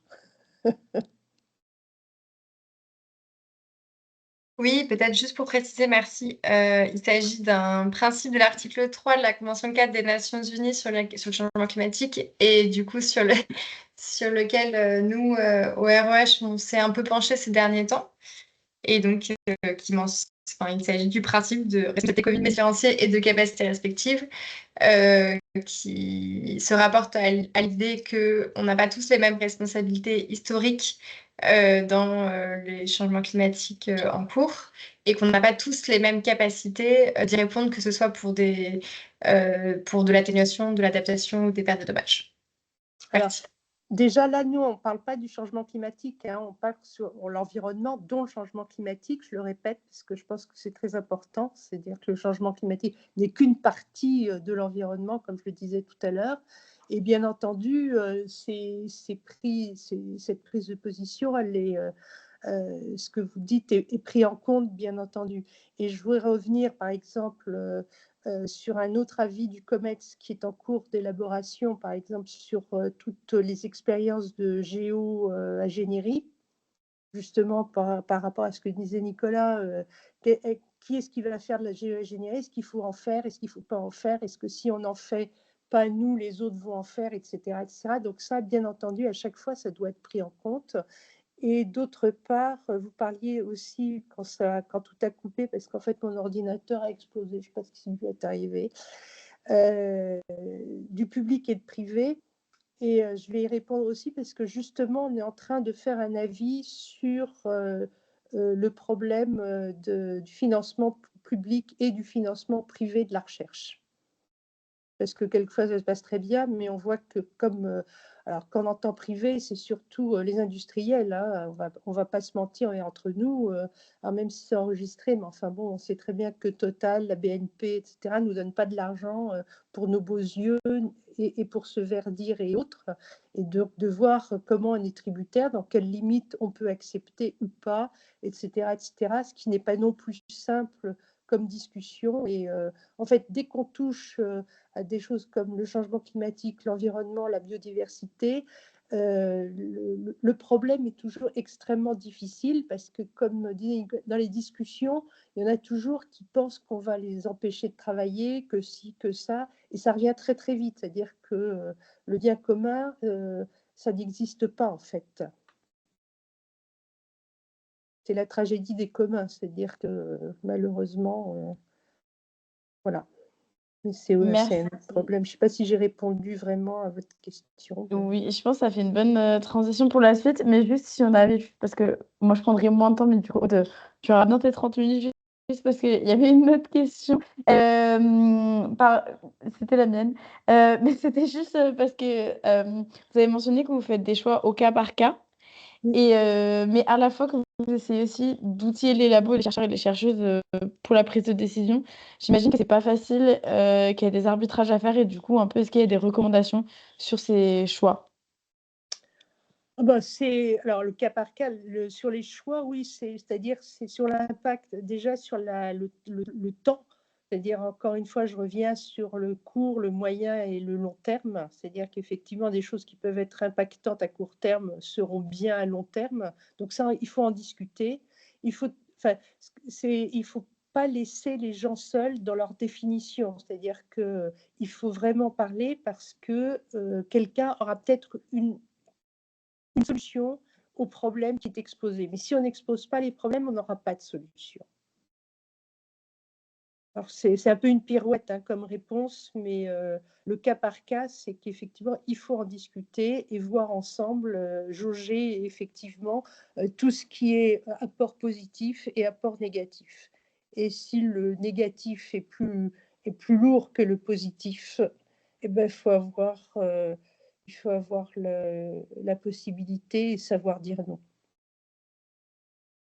Merci beaucoup. Je pense que si vous avez d'autres questions pour Camille, Nicolas ou Stéphanie, on pourra partager vos emails ou alors si vous restez avec nous, vous pouvez encore les poser dans le chat et y répondre. Et du coup, je vais passer la parole à Aude qui du coup s'est déjà présentée. Donc, m'a facilité mon travail. Merci beaucoup. Et je vais te laisser du coup partager tes slides aussi. Et du coup, on l'a dit, on monte au fur et à mesure en intensité dans le sujet. Et là, du coup, je pense qu'on est pile dans le milieu. Alors, est-ce que vous voyez bien mes slides? Oui. Ouais, ok. Donc moi, je suis chercheuse en sciences du climat. Et je vais faire une présentation aujourd'hui. J'ai pas trop l'habitude parce que c'est assez personnel. Je vais parler de ma carrière professionnelle et de pourquoi j'en suis arrivée à m'engager en désobéissance civile en tant que chercheuse auprès de Scientifiques en Rébellion, un collectif français donc de désobéissance civile. J'ai commencé, j'étais ingénieure en hydraulique mécanique des fluides et j'ai travaillé pendant quelques années, 5 ans, dans un bureau d'études. Et on faisait des études, des diagnostics et de la maîtrise d'œuvre sur les infrastructures d'eau potable et d'assainissement des collectivités. Et j'avais dans l'idée de me former à justement ces questions de problématiques d'eau potable et d'assainissement pour ensuite arriver avec ce bagage, cette connaissance sur le terrain humanitaire. Donc, voilà, c'était un peu mon idée. Alors, honnêtement, les contraintes techniques et les règlements sanitaires sont tellement différents entre l'Europe et ce que j'ai pu vivre au Congo. Je ne suis pas sûre que ça a beaucoup servi, mon expérience en bureau d'études en France.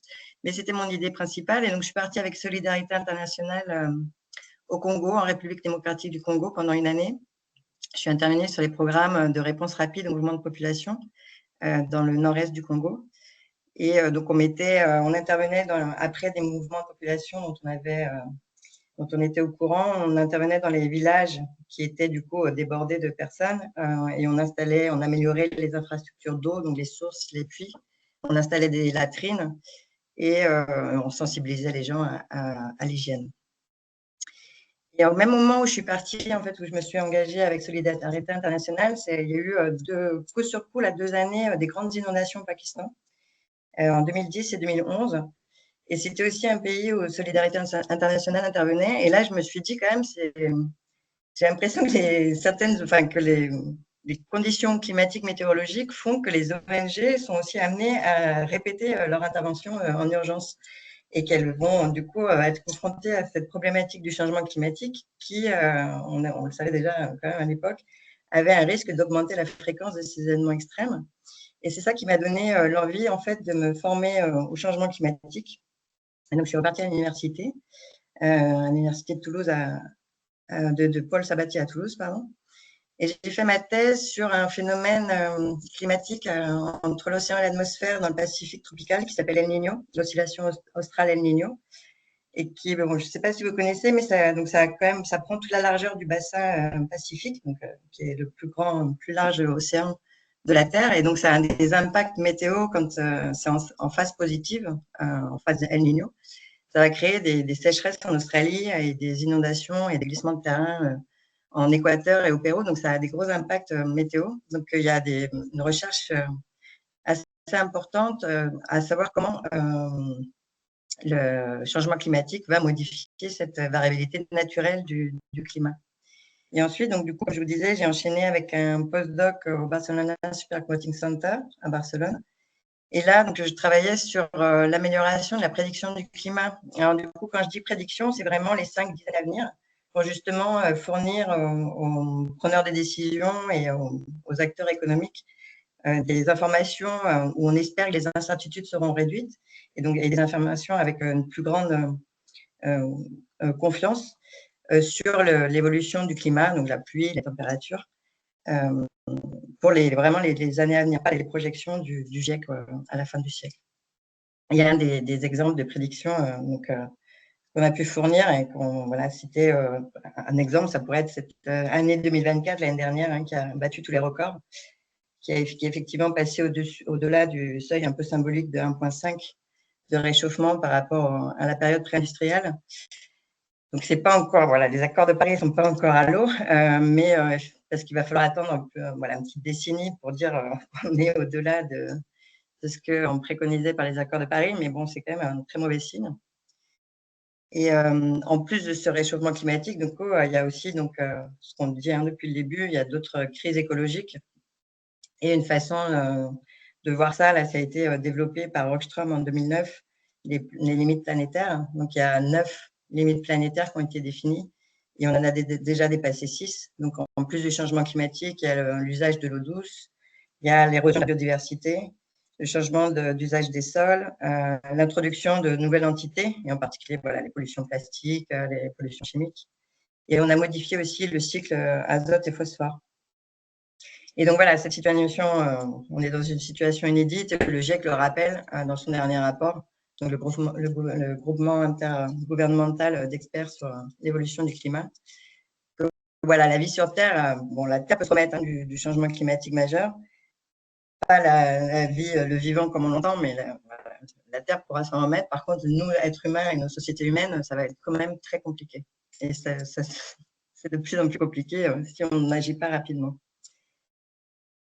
Dans les fonds scientifiques, que font les scientifiques dans tout ça? Donc, effectivement, on documente ces crises écologiques, on évalue les causes et les conséquences, et on sert aussi à transmettre l'information, à diffuser l'information et à alerter. Et donc, c'était un peu cette vision un peu naïve peut-être que j'avais moi quand j'ai repris mes études. Donc, les scientifiques produisaient de la recherche et donc publiaient les résultats qui étaient du coup disponibles aux preneurs de décision, aux politiques, qui à partir de là pouvaient prendre des mesures éclairées à partir de la recherche scientifique pour le bien commun et pour des objectifs de vivre ensemble sociétaux. Et que cette information scientifique était, par l'intermédiaire des journalistes et des médias, était aussi disponible aux citoyens et citoyennes qui pouvaient, s'ils n'étaient pas d'accord avec les prises de décision des politiques, se mobiliser pour faire pression sur nos politiques. Bon, c'est un petit peu, c'est pas tout à fait comme ça que ça marche, En pratique, la formation scientifique ne suffit pas. Et par exemple, il y a Naomi Oreskes dans ce papier là, que je présente sur cette slide, propose 3 raisons pour lesquelles ça ne marche pas. C'est que déjà, nous, en tant que scientifiques, on pense que voilà, de diffuser, partager l'information, ça va ça va suffire à faire changer les choses.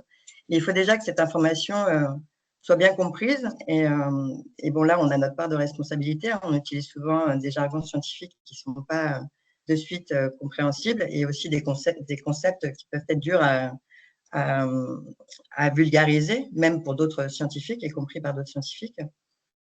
Le deuxième point, c'est que, en fait, est-ce que l'audience souhaite écouter l'information? Parce que finalement, certains résultats scientifiques et consensus scientifiques, en particulier sur les crises écologiques, menacent des opinions, des croyances, mais aussi, par exemple, la vision de chacun d'un système économique ou autre. Et voilà, et par peur du changement également, voilà, ça peut aussi bloquer l'audience à accepter et à écouter ces informations scientifiques. Et le dernier point, c'est que en fait, les informations aujourd'hui ne sont pas diffusées à leur juste valeur. Donc, c'est aussi une hypothèse de base qui n'est pas tout à fait respectée, avec beaucoup de désinformation aujourd'hui. On le voit de plus en plus, mais aussi du fait des lobbying de diverses activités économiques, mais par exemple le lobbying des industries fossiles, qui vont créer un scepticisme. Donc déjà, voilà, la remise en cause de résultats scientifiques, mais aussi un scepticisme vis-à-vis de la science. Et une autre des problématiques, c'est le monopole des médias qui finalement vont choisir, par leurs choix éditoriaux, vont orienter aussi la diffusion de la connaissance.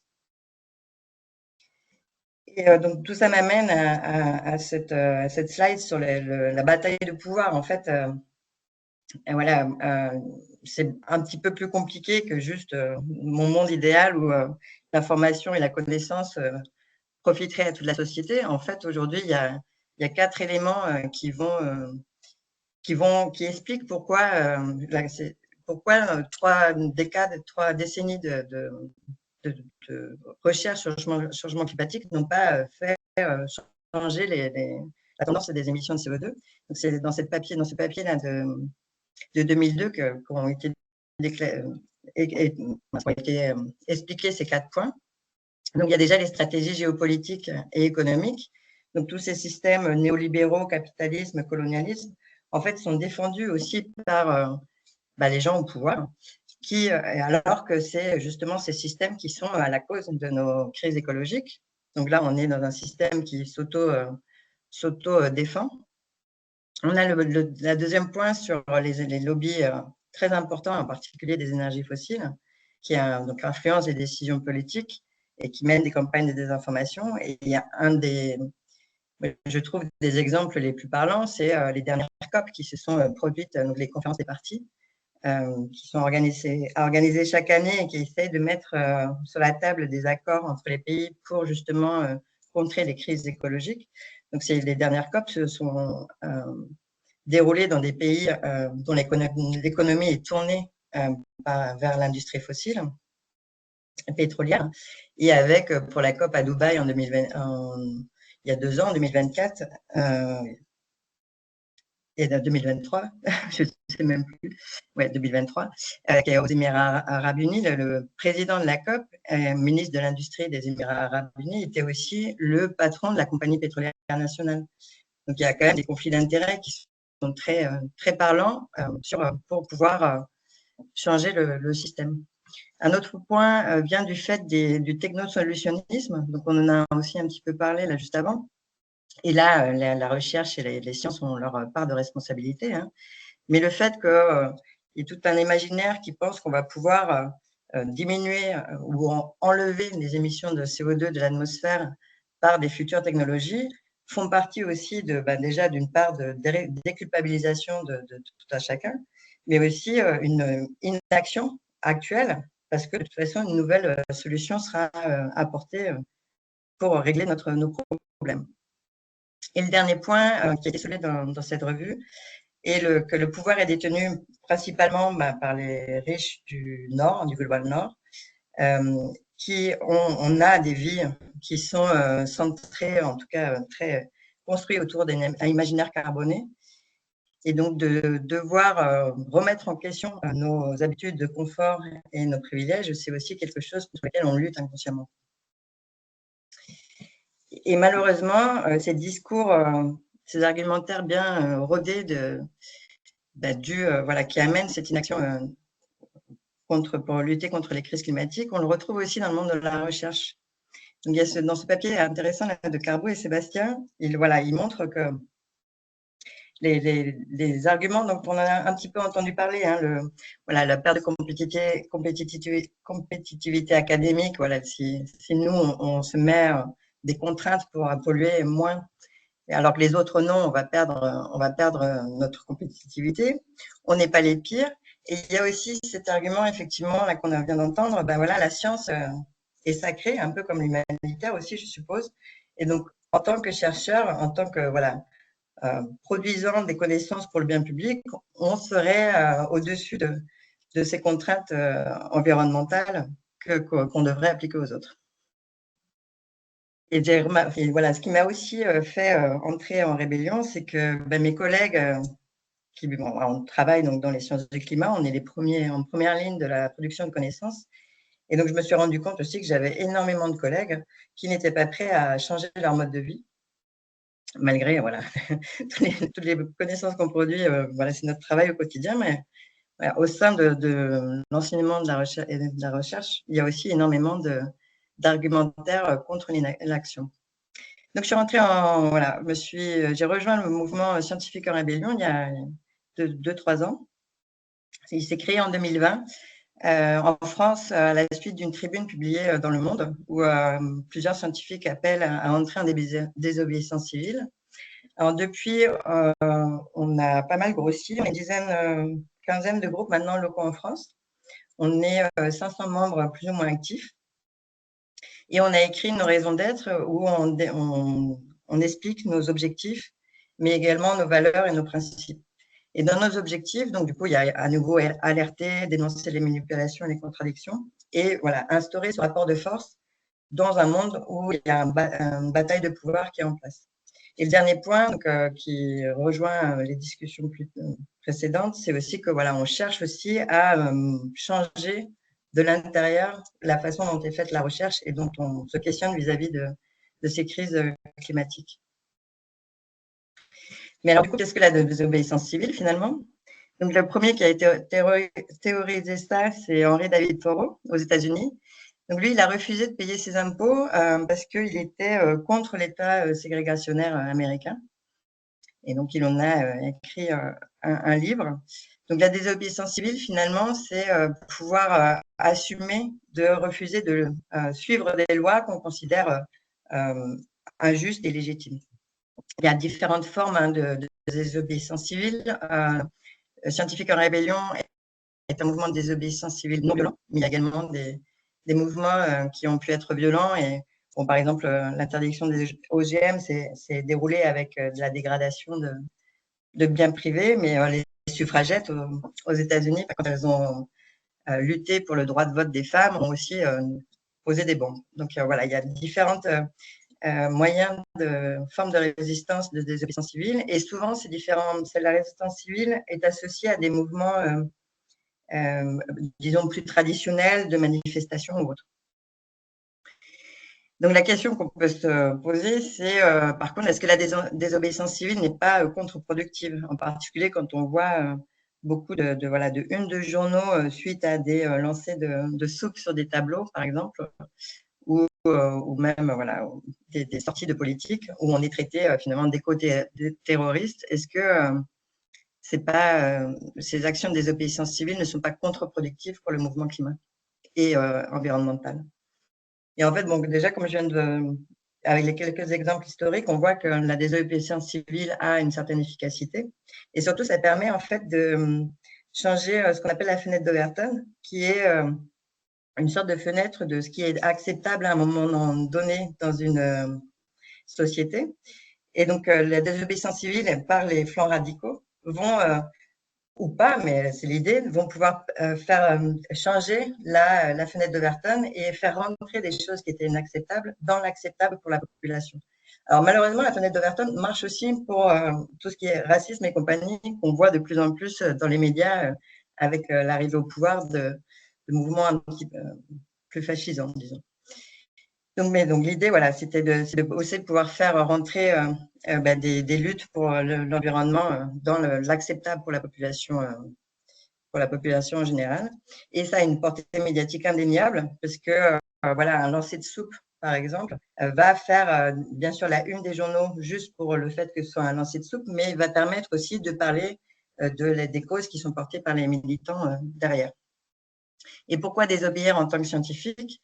Eh bien, parce que voilà, du fait de la production de connaissances qu'on fait, c'est un devoir éthique finalement des scientifiques de s'engager au minimum. Après, chacun voit la perception de s'engager comme il l'entend, bien sûr.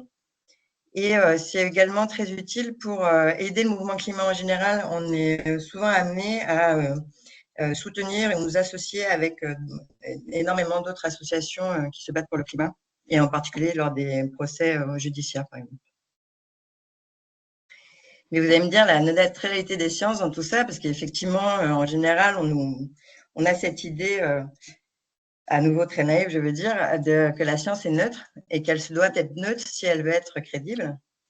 Mais en fait, la science neutre ne veut pas dire grand-chose. La neutralité dans la science ne veut pas dire grand-chose parce que les valeurs, et ça a été démontré dans énormément d'études d'historiens des sciences, de philosophes, les valeurs qu'on porte individuellement et collectivement influencent énormément les sciences qu'on fait, ne serait-ce que par la question scientifique qu'on va se poser, également par les financeurs, on en parlait tout à l'heure, qui financent la science qu'on fait et qui va influencer sur la question scientifique que l'on pose. La conduite de la recherche va également être influencée par qui on est et dans quel environnement on travaille, et également les interprétations et la façon dont on les communique. Donc, en fait, il n'y a pas de neutralité des sciences, mais il y a une quête, par contre, d'objectivité, de rigueur et de transparence des valeurs. Pour le coup, la recherche scientifique, c'est vraiment ça, c'est objectivement réfléchir à la question scientifique et de le faire aussi valider par les pairs et que ce soit reproductible, en fait. Il y a quand même une rigueur scientifique qui est associée aux sciences. Donc voilà, donc en scientifique en rébellion, on ne fait pas que Je te mets juste un petit warning de temps. Je sais que c'est ton avant-dernière slide, mais… Très bien. C'était juste pour vous dire que voilà, on fait différentes actions, pas que des actions de désobéissance civile, on fait aussi beaucoup de plaidoyer et on essaye aussi d'intervenir directement dans l'enseignement supérieur et la recherche auprès des collègues et des étudiants. Et voilà, je vais vous laisser les conclusions ici, mais du coup, c'est juste des rappels de ce que j'ai pu dire. Je vous remercie. Désolée pour le dépassement. Il n'y a pas de souci, merci beaucoup Aude, et merci aussi d'avoir commencé à répondre aux questions de Stéphanie tout à l'heure. Il y a déjà des questions. Alors, il y a une question directement pour toi qui est posée par Cyril. De par ton expérience humanitaire, comment verrais-tu le concept de désobéissance civile applicable en ONG? Oui, grande question. Alors, oui, grande question. Je vais y réfléchir et on peut y revenir dans 2-3 minutes. Il n'y a pas de souci. Et il y a une question en attendant qui est et pour toi et pour Nicolas. Donc comme ça, je vais passer la main à Nicolas. Ça te donnera le temps de réfléchir. Si tu es encore avec nous, Nicolas. Oui. Super. Donc il y avait une question, comment est-ce que vous voyez, enfin du coup vous deux, hein, l'articulation des démarches entre le labo 1.5 et scientifique en rébellion? Vous m'entendez? C'est bon? Ok. Alors ça, c'est aussi… Bon, je ne suis pas le mieux placé pour répondre à cette question parce que je ne suis pas un membre du comité ni de direction ni exécutif de Labo 1.5. Ce qui est sûr, c'est qu'on voit des points d'interaction forts entre ces deux collectifs. Hein, et puis, le collectif Mater, c'est pareil. En fait, il y a un ensemble d'écosystèmes qui permet d'être sur des logiques d'aide à la transformation de nos pratiques. Alors, sans botter en touche, mais pour donner une image qu'on m'a donnée récemment et que je trouvais intéressant, c'était que pour faire un pot de confiture, finalement, il faut à la fois avoir des gens qui font cuire les fruits, mais il faut aussi des gens qui secouent l'arbre pour que les branches fassent tomber les fruits. Et on a besoin de l'ensemble de ces dispositifs pour arriver à nos fins. Voilà pour un petit élément de réponse. Et après, je dirais que même dans l'écosystème, hein, le COMETS, il y avait eu un positionnement autour des campagnes d'opportunité. Les campagnes d'opportunité, c'est des choses qui nous ont beaucoup préoccupés, notamment au laboratoire. Ça consiste à voir dans quelle mesure des croisières organisées par des opérateurs privés, notamment sur le secteur de l'Antarctique, sous couvert d'accueillir quelques chercheurs pour présenter des éléments autour de la recherche ou faire des mesures, en réalité viennent déculpabiliser l'ensemble des personnes qui viennent faire ces croisières et qui n'ont pas toute conscience de l'enjeu en termes de détérioration des écosystèmes biologiques en place et puis de l'énorme empreinte en gaz à effet de serre qu'ont ce type d'activité de croisière. Donc voilà, pour voir aussi un pendant très inscrit dans l'institutionnel de réaction à des situations qui nous interrogent. Oui, juste pour compléter, donc on a pas mal c'est très ça se relie énormément les activités de Labo 1.5 et de Scientifiques en Rébellion. On a plusieurs membres de Labo 1.5 qui sont aussi membres de Scientifiques en Rébellion. Et comme mentionné Nicolas, il y a des efforts communs en fait sur certaines campagnes, dont cette campagne contre les missions d'opportunité qui sont faites entre les collectifs. Pour la deuxième question là, sur la désobéissance en humanitaire, donc compliquer un peu la chose, j'aurais peut-être dû réfléchir avant. Moi, ce que je vois qui est toujours un peu ce qu'on dit des humanitaires, enfin, c'est cette neutralité, non, vis-à-vis des pays où vous intervenez.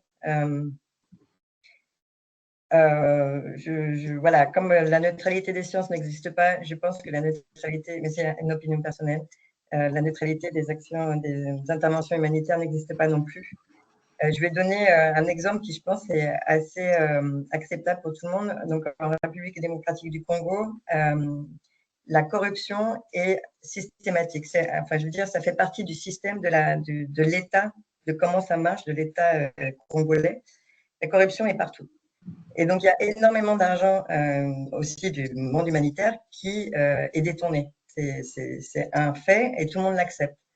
Ça fait 30 ans que je ne sais pas combien de milliards sont envoyés par l'ONU, par l'Europe, en République démocratique du Congo, et qu'un pourcentage non indéniable de cet argent disparaît, parce que la corruption est acceptable a priori en République démocratique du Congo.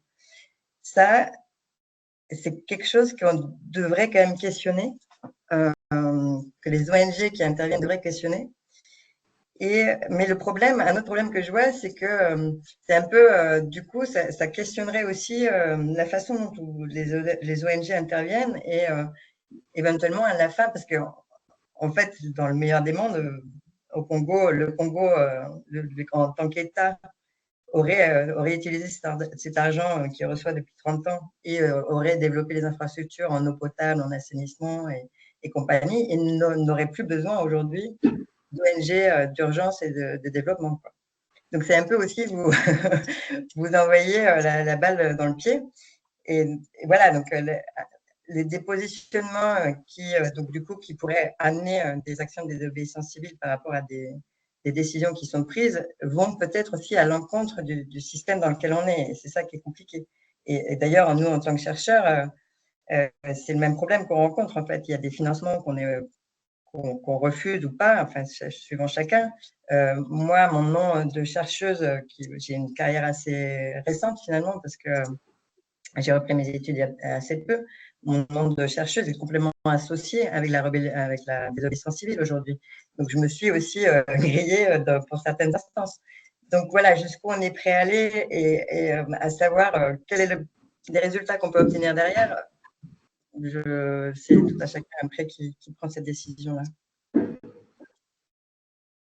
Et je crois après que personne n'hésite aussi à compléter, mais je sais que souvent aussi ce qui est dit, c'est que bah en fait si une organisation, en fait, on peut mettre des personnes en danger sur le terrain selon les contextes, selon ce qu'on dit, à cause du fait que c'est une organisation globale et qu'en fait les actions dans un pays peuvent avoir des conséquences différentes dans un autre. Et donc je sais que souvent c'est quelque chose qui peut être dit notamment par les messages de plaidoyer qui peuvent être portés par exemple Donc j'imagine que dans le cas, en tout cas, des humanitaires, ça peut être un peu un frein supplémentaire, entre guillemets.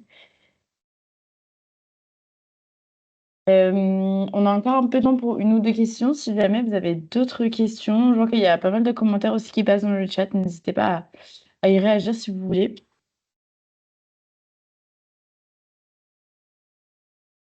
Et du coup, est-ce qu'on peut poser la même question sur le contexte géopolitique actuel, les coupes de financement de part et d'autre, pour avoir l'avis aussi soit de Aude, soit de Scientifiques en Rébellion. Je ne sais pas si vous avez un positionnement sur le sujet. Si, nous, on est très, très inquiets. Donc, on a fait un positionnement, parce que donc, du coup, suite à tous les décrets de Trump, là, donc il a impacté effectivement USAID, mais aussi énormément la recherche en bannissant, mince, là, je vais pas réussir à le conjuguer, mais donc il y a des mots qui sont bannis des demandes de recherche, de financement de la recherche, tels que le changement climatique, mais aussi le genre. Donc il y a énormément de problématiques vis-à-vis des minorités en particulier, mais voilà. Donc, il y a eu une marche mondiale, mondiale en tout cas aux États-Unis au début, et qui a été suivie en France au 7 mars dernier, qui s'est organisée. Et à cette occasion, Scientifiques en Rébellion on a écrit une tribune parce qu'on n'est pas non plus tout à fait d'accord avec Sauvons les sciences avec un grand S, parce que finalement, Trump n'attaque qu'une certaine partie de la recherche et des sciences, qui sont plutôt les sciences humaines et les sciences écologiques liées aux crises écologiques, et pas du tout ces sciences qui sont liées au technosolutionnisme. Donc, on a voulu aussi apporter notre avis là-dessus. Mais clairement, nous, par rapport à tout ça, on se dit que on n'est pas loin d'y arriver. Que voilà, un État autoritaire et virant à l'extrême droite peut aussi arriver en France. Donc, on est en train d'essayer de voir comment on peut s'organiser aussi avec la société civile, avec d'autres organisations pour mettre en place, on ne sait pas encore trop sous quelle forme, mais des bases sur lesquelles, si jamais ça arrive, on pourrait s'appuyer pour entrer dans cette bataille à nouveau de pouvoir, quoi. Merci. Et sur la question de tout à l'heure sur la désobéissance civile, parce que ça pourrait donner en ONG, il y a pas mal de questions sur un peu l'objectif et le moyen de faire. Notamment, il y a une question de Marcel sur quelle forme ça pourrait prendre. Il parle de pétition, dénonciation active, manifestation dans la rue, refus d'agir. Je sais que tu as parlé de quelques exemples de ce que vous faites, mais peut-être plus concrètement, quels sont les moyens pour le faire, quoi, j'imagine. Ouais, alors nous, sur les actions de vraies désobéissances civiles qu'on a organisées ces derniers temps, on n'a pas du tout réussi à avoir un impact médiatique. Mais alors, nul, il va falloir qu'on revoie notre façon de faire. Donc, les grosses actions de désobéissance civile, mais sans impact médiatique, ça a été ciblé en particulier Total Energy. Parce que en France, on a quand même des gros champions là-dessus. Enfin, on a Total Energy, on en a d'autres. Et donc, voilà, ça a été de se mettre sur une écluse qui était utilisée normalement, qui devait s'ouvrir pour des passages de méthaniers au Havre. Ça a été aussi de repeindre des infrastructures de Total Energy. Mais voilà, impact zéro. En fait, pour l'instant, là où on a l'impression d'avoir un petit peu plus d'impact, c'est quand on soutient des actions d'autres organisations environnementales qui, elles, sans doute, ont aussi plus l'habitude de maîtriser les médias, ou quand on écrit des tribunes qui sont signées. Par exemple, on a eu aussi une action qui était assez intéressante, c'est vis-à-vis de BNP Paribas, où on a contacté la fondation BNP Paribas, qui finance aussi de la recherche, et on a aussi contacté directement du coup la BNP Paribas, parce qu'ils étaient en train de… Mais ça a été aussi fait en coordination avec d'autres associations. Mais donc, ils étaient en train d'annoncer qu'ils allaient devenir les champions à arrêter de financer les énergies carbonées, ce qui n'était pas tout à fait vrai. Donc, on leur a posé des questions, on est allé à leur AG, et là, ça a changé. En tout cas, ça a aidé à ce qu'ils aillent un petit peu plus loin dans les annonces qu'ils faisaient de la BNP. Donc, il y a des petits combats comme ça qui ont eu quelques résultats. Mais du coup, de ce que je comprends, il y a aussi beaucoup d'associations avec d'autres associations, d'autres organismes, d'autres collectifs Et ça permet aussi, j'imagine, de donner une certaine légitimité aussi du coup, au mouvement et enfin, peut-être pas de légitimité, mais un peu plus de marteler un peu plus les faits, quoi, de ce que je comprends. Ouais, malheureusement, on joue un peu là-dessus, sur quelque chose que j'aime pas trop, où les chercheurs sont à nouveau considérés un peu comme au-dessus de la population, quoi. Et effectivement, on est un peu cette caution, on leur sert de ça. Et bon, c'est très bien que ça marche, hein, je veux dire, mais c'est vrai que c'est toujours un petit peu compliqué d'arriver, toi, en tant que. Parce que tu as le titre de chercheur, tu aurais la bonne parole. Malheureusement, on est dans un système qui fait que voilà, c'est encore comme ça. Et donc, on apporte ça, ouais. On essaie de l'apporter. Donc, ça marche. Merci. Alexandre? Oui, bonjour, merci beaucoup pour tout ça, donc parole d'ancien XR accessoirement, et il semble-t-il qu'on était en même temps au village de l'eau l'année dernière. Ah oui. Et on me dit dans l'oreillette, voilà. Et tu fais quoi maintenant? Qu'est-ce que je fais maintenant? Pardon, moi je faisais déjà, et je continue à faire, je travaille chez MSF France sur la partie transition environnementale. Et donc, oui, en fait, j'ai une vraie question, parce qu'on a déjà pas mal, on a plusieurs fois discuté avec Aline de humanitaires en rébellion, choses comme ça. J'ai encore, moi, je sais pas encore, je sais pas à quel point j'ai une opinion dessus et en fait, ma question pour toi, Aude, sera un peu vaste. J'arrive pas à saisir, en fait, à quel point ça peut rentrer en conflit avec le devoir de témoignage, avec les humanitaires qui témoignent justement des situations dramatiques, etc., de leur rôle, de leur raison d'être de témoignage pour une bonne partie d'entre eux.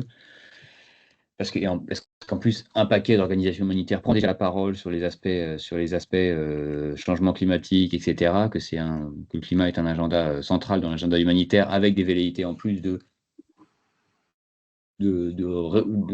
bénéficier, je vais le dire comme ça, vraiment, c'est ça, mais de bénéficier de la manne financière liée au climat, à l'adaptation et au loss and damage pour leur financement à eux. Donc, il y a un peu tout ça, et en fonction du moment de la journée, je suis un peu perdu, et j'aimerais tes perspectives. Est-ce que c'est une bonne idée, ou est-ce qu'on pourrait nous savonner nous-mêmes la planche? De faire de la désobéissance civile au sein de l'humanitaire.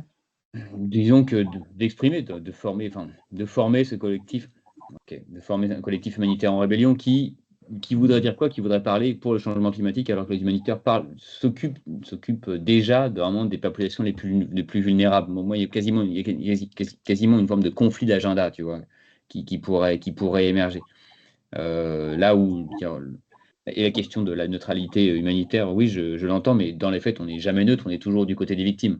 Ce qui, moi, pour nous, MSF, et pour un paquet d'autres organisations, le fait de soutenir, d'être à Gaza, nous pose beaucoup de problèmes. Donc, je suis un peu, voilà, c'est pour ça, et je pose vraiment la question, pas pour dire que c'est pas une bonne idée, mais j'exprime mes propres doutes que j'aimerais pouvoir progressivement résoudre. Si je peux juste rajouter, pardon, Aude, ce que disait Marcel, il disait c'est un peu plus des plaidoyers à la désobéissance civile. Donc c'est un peu, on le fait pas, mais c'était quoi? Rapidement, moi, si j'ai juste une opinion à vous partager, c'est aussi indiqué dans le GIEC. Je veux dire, toutes les recherches vont dans ce sens, que plus on va avancer dans nos crises écologiques, plus il y aura d'instabilité politique et géopolitique. Et donc, l'humanitaire est directement, concerné par ces conflits qui vont se développer. Et de l'autre côté, des pays qui vont probablement être plus se recentrer sur eux-mêmes, comme on le voit aux États-Unis, avec du coup moins d'argent pour la solidarité, on va dire en général. Donc, je pense que dans ce contexte-là, qui va s'aggraver, et je ne pense pas dire que c'est une opinion, je pense qu'on y va, je pense que vous avez, dans tous les cas, quasiment un devoir de réagir en mettant sur la table ces problèmes-là qui sont quasiment, déjà aujourd'hui on les voit, et qui vont être de pire en pire. Que ça passe par de la désobéissance civile ou par du plaidoyer, ça, c'est vraiment pour La désobéissance civile, ce qu'elle apporte, elle apporte jamais rien. Elle apporte jamais rien toute seule. C'est aussi un ensemble d'autres mouvements qui luttent pour un objectif à un instant T dans une société, en fait, enfin, même dans un pays. Hein, c'est pas mondial, la désobéissance civile. Donc là, voilà. Après, comme vous avez aussi le fait d'être sur les terrains avec des problématiques politiques qui sont celles qu'elles sont, c'est beaucoup plus compliqué pour vous de trouver des actions qui pourraient avoir des efficacités, quoi. Mais je pense que par contre, le monde humanitaire doit se préparer à ce qui arrive. Ouais. Si vous l'êtes déjà, c'est très très bien. Hein, mais Merci Aude. Et je vois que Oscar, à la main levée, il a vraiment très peu de temps. Du coup, je suis un peu désolée, j'ai pas envie de couper la parole. Peut-être que l'intervention peut se faire dans le chat, comme ça on peut continuer. Désolée, j'aime pas trop faire ça. Mais en tout cas, merci à Aude, Camille, Nicolas et Stéphanie. Ah, on me dit dans l'oreillette de donner la parole quand même si on est en retard. Elle est folle cette oreillette. Donc Oscar, tu peux encore prendre la parole, tu peux.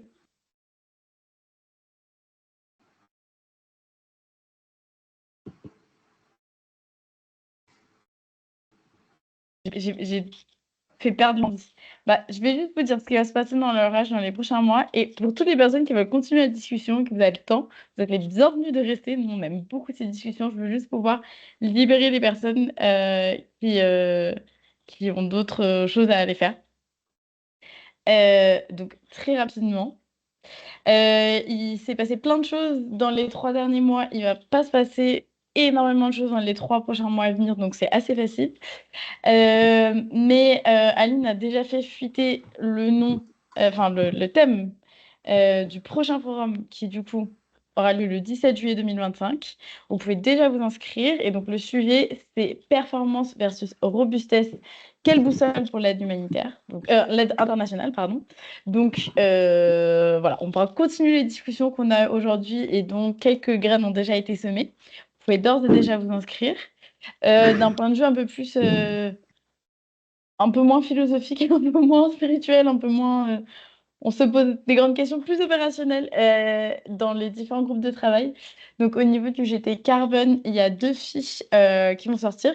Une sur le périmètre de calcul d'empreinte carbone et l'autre sur les différences entre valeurs absolues et relatives.